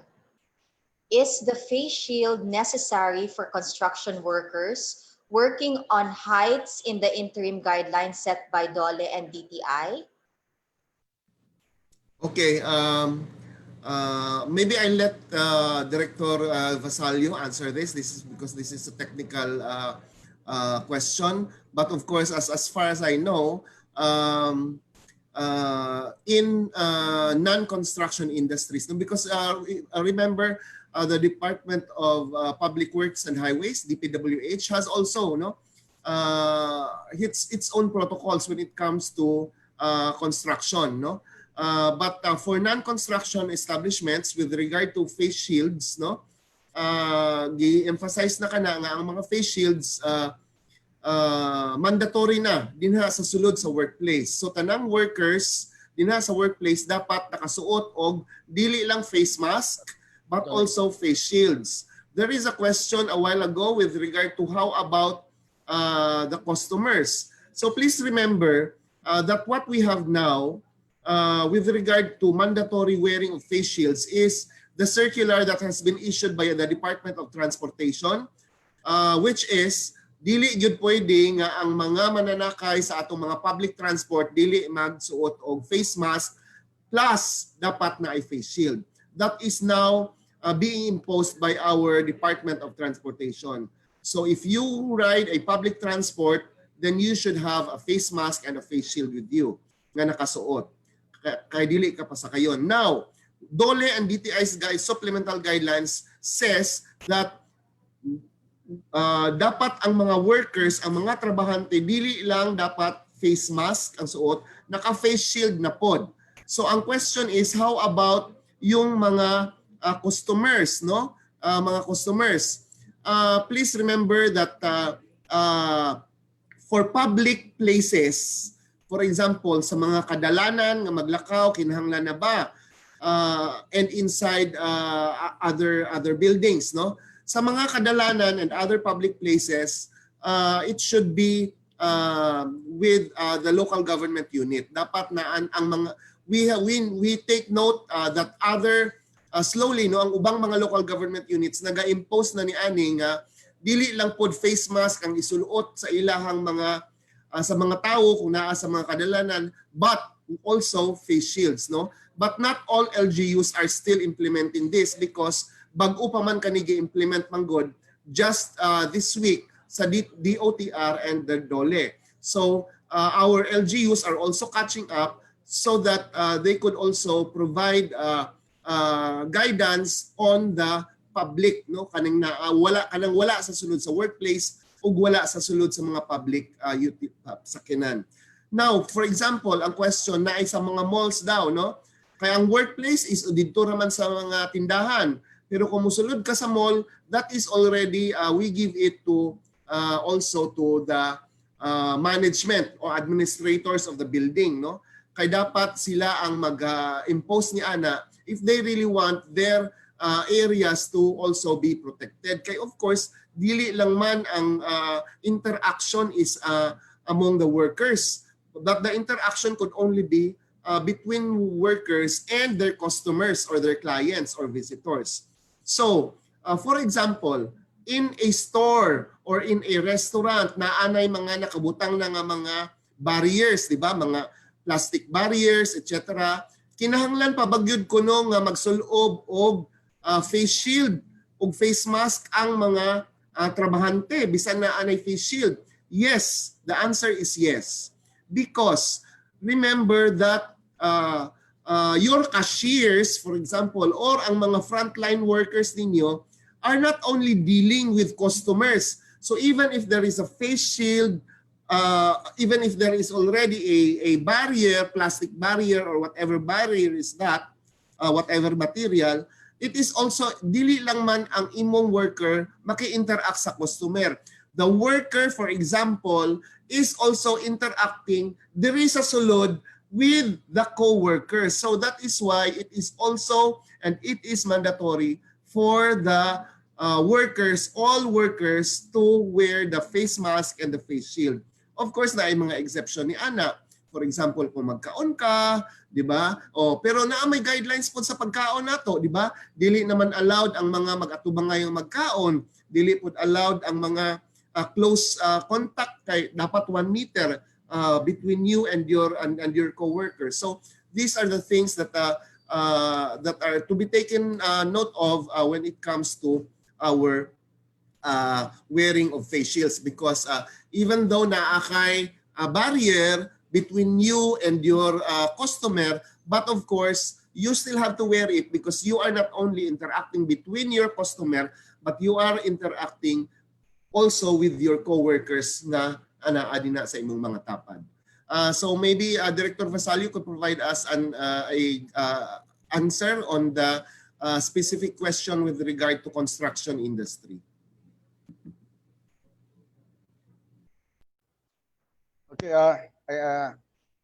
we go back to the concern on working on heights in the construction. Yes, RD already mentioned about the DPWH issuance on the protocols in the construction industry. But in our joint supplemental guidelines, it was also mentioned that face shield is mandatory in all industries, meaning including construction. But it is also provided that face shields may be removed according to the demands of the work or when the occupational safety and health of the employee so requires. So when working on heights, kung ang face shield will increase the risk of kanang tawag sa safety risk sa worker, then the worker can or may remove the face shield, and of course after that specific work, when he comes down from his or his station, then he have to wear again the face shield. So kung nasa taas kayo, I think the face shield can be a disruption in the performance of his work. Then he may remove it, but pag naog niya, then he has to wear it again. Okay, thank you po, sir. There's yes, Justin. That's true, no? There is an exception under the supplemental guidelines. If it will pose or increase risk on the worker, then or pose risk while the worker is in the performance of a function, then of course the guidelines is allowing the temporary non-use of the face shield.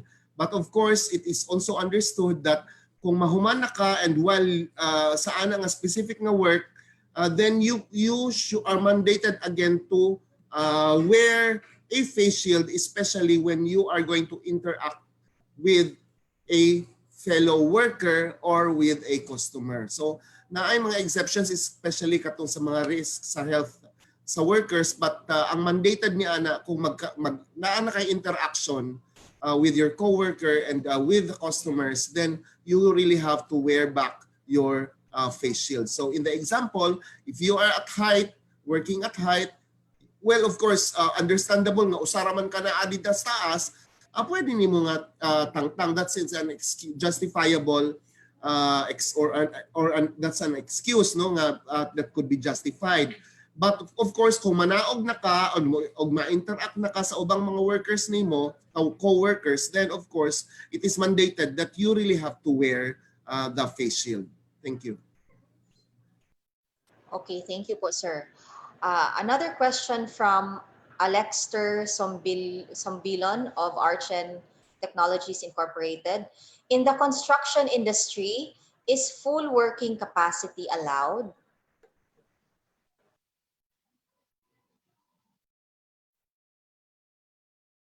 This is also for DOLE po, sir. Director JV, please. Okay, the protocols on physical distancing also applies in the construction industry. So that, in the construction industry, I believe it can be classified as low risk open areas na siya. So I believe the 50% capacity will apply. But of course, kung naasa kanang tawag nato nga medyo closed like mga rooms na construction, but if the construction phase is kanang open pa yun, I believe full operation can be allowed as long as the 1 meter or 2 meter distancing is being followed, and of course the face mask and the face shield. So I believe the rule will apply on the katong high risk, like kung enclosed siya, like for example renovate sa air conditioned room nga na, so magpintalos, then I believe mo apply tong 10% kung air conditioned ang room ang itrabahoan, but kung open space, the 50% will apply kung medyo enclosed like rooms ang iyang himo nga open, 50%. But kung dito ka sa open areas gyud, I believe nga the physical distancing can be observed. Thank you. Okay, thank you po, sir. Thank you. Another question from Mr. Alvin San Jose. This is also for DOLE. Is the DOLE BWC OHSD IP-6 form superseded with the COVID-19 worker accident and illness report form? The BWC has not instructed us, or instructed us that the new WAIR form for COVID supersedes the original WAIR. But understandably, the new WAIR form includes the COVID information, so that for now, when the COVID condition is still existing, companies are required to submit this form. So we know nga, we are anticipating nga kaning COVID mawala ra magini siya. Of course, then we'll resume sa katungdaan nga work, katong illness report nga form. So temporarily compliant ang establishments if they will submit the new COVID WAIR form. Thank you, thank you. Okay po, sir. Just a follow-up question from Anthony Cafe. Where can we get a copy of the WAIR form for COVID-19, sir? Well, we actually distributed this during our monitoring. Hopefully, natagaan ang company nga asa ka nagtrabaho. But you can access that in our website sa Department of Labor, Region 10, and of course, kaning Facebook page nato sa Department of Labor. Then I hope the Secretariat will provide it later. Naagipang post na nato sila. Sige po, sir. Thank you. So, due to the time constraint, we are almost, we are nearing actually noon.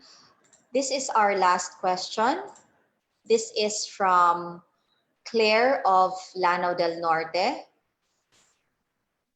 For DOLE, if workers are not covered by PhilHealth or they have no HMO, who will pay the cost of the testing? Okay. Doa ka situation. If COVID testing is at the instance of the company, meaning katong you mentioned about frequency of the testing, quarterly, then it shall be borne or it shall be paid by the company.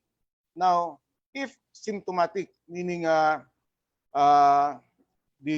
worker is kanang prohibited from entering the establishment because nag-display og symptom, we all know nga this worker, this person shall be referred to proper authorities, the BHERTS or the local government unit or the DOH, then they will be taken care of properly. So duha siya. Kung nag-display og symptom and i-quarantine sa local government, then they will be kaning tawag nato nga handled by the local government unit or the DOH. But kung company policy nga workers either randomly or all will be subjected for testing, then it shall be borne or paid by the management or employer. Sige. Thank you for that, sir. Sir Vasallo and RD Joff. So that was our last question for this webinar session. We would like to thank everyone for actively participating. We would also like to thank our resource speakers for accommodating the questions of our participants, to Attorney Brillantes from DOT, to RD May Unchuan from Attorney Brillantes from DTI, then RD Unchuan from the DOT, and of course RD Suyao and Director JV Vasallo from the Department of Labor. So as I mentioned earlier, session 5 is the last session of our first webinar series. If you want to replay our sessions 1 to 5, the videos can be found on the following Facebook pages: the DOLE NorthMin page and the DOLE-X Labor and Employment Education Services -LEES or LEES. So for faster searching, you may also search using @DOLX, DOLEX, LEES on Facebook. Presentations can also be viewed on our YouTube channel, DOLE 10 Labor and Employment Education Services. We also invite everyone to visit and like the official FB page of the Bureau of Labor Relations at www.facebook.com, Bureau of Labor Relations PH. So the BLR is headed by Director Attorney Maria Consuelo S. Bacay. We look forward to having you again in our future sessions, and do keep posted for updates on our next webinar series. At this point, we would also like to thank the RCMB 10 and their Director, Attorney Ligaya R. Lumbay, for providing Zoom access to all the sessions for the DOLE 10 Convergence of Programs webinar series. Now to close, may I call once again the Regional Director of the Department of Labor and Employment, Region 10, Attorney Joffrey M. Suyao.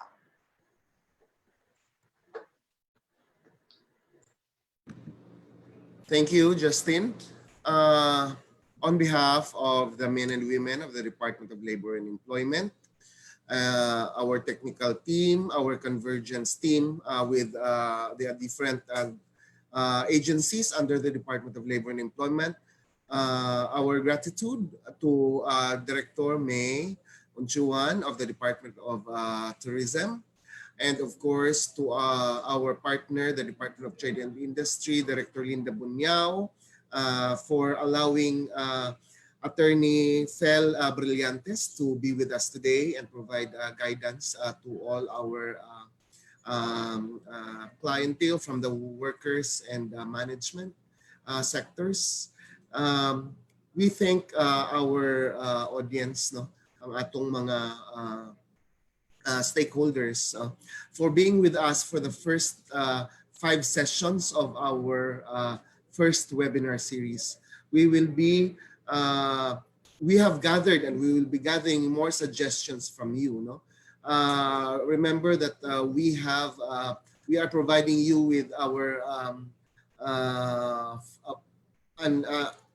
feedback form, rather, no, as proof of your attendance to this webinar. And in the feedback form, we have solicited your advice on how we could improve the conduct of our webinars, and as well as, of course, on how the topics, no, future topics that you would like us to discuss. So we will take note of those, of all your suggestions and recommendations, and we will try to do our best, no, to accommodate them in the next webinar series that we will be conducting, hopefully by September. That's next month, as we are preparing also again for another 5 sessions maybe with you. So on behalf of our partner DTI and our partner DOT and of all our partners in government, in the private,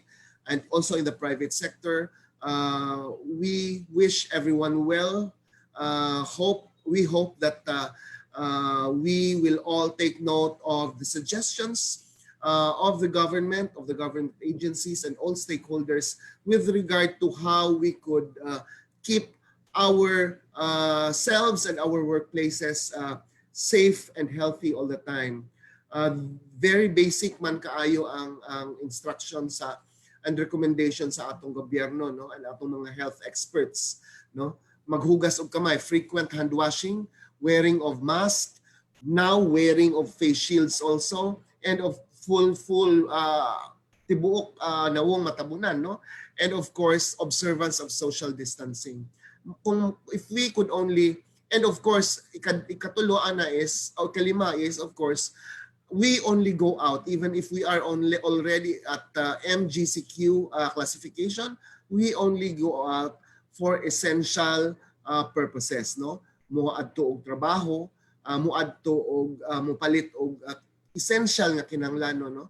So I hope we will imbibe, no, a culture that even though we are already at MGCQ, it's as if we are under ECQ, no.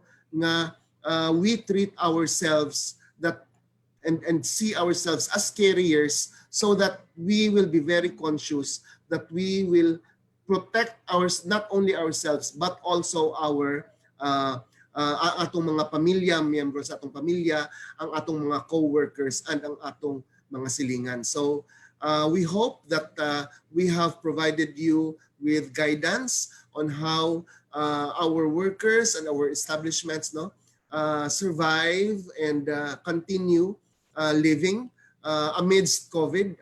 Ingon gani sila, we really have no choice at this time until but we have to continue with our lives and live with this situation until and unless there is already a vaccine, and we really hope that that time will come very soon. But the most important thing is that we do all our we do everything within our sphere, so that we could build back better, no.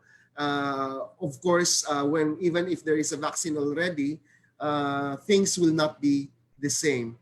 Things will not be as pre-COVID situation. There will always be lessons that we should learn, and that there must be some adjustments that we have to implement now in the way we do our work and the way we lead our lives. So we just hope that everyone would be very cooperative. The bayanihan spirit has been espoused by our government. So let's help each other go through these very challenging times. Daghang salamat sa inyong panahon, Attorney Fel Brillantes, Ma'am May Unchuan. Daghang salamat, and to all our stakeholders, daghang salamat to our workers and to our management who have been with us for these 5 sessions. And we look forward for your presence during the next series. Thank you, and maayong udto sa atong tanan. Congratulations, RD.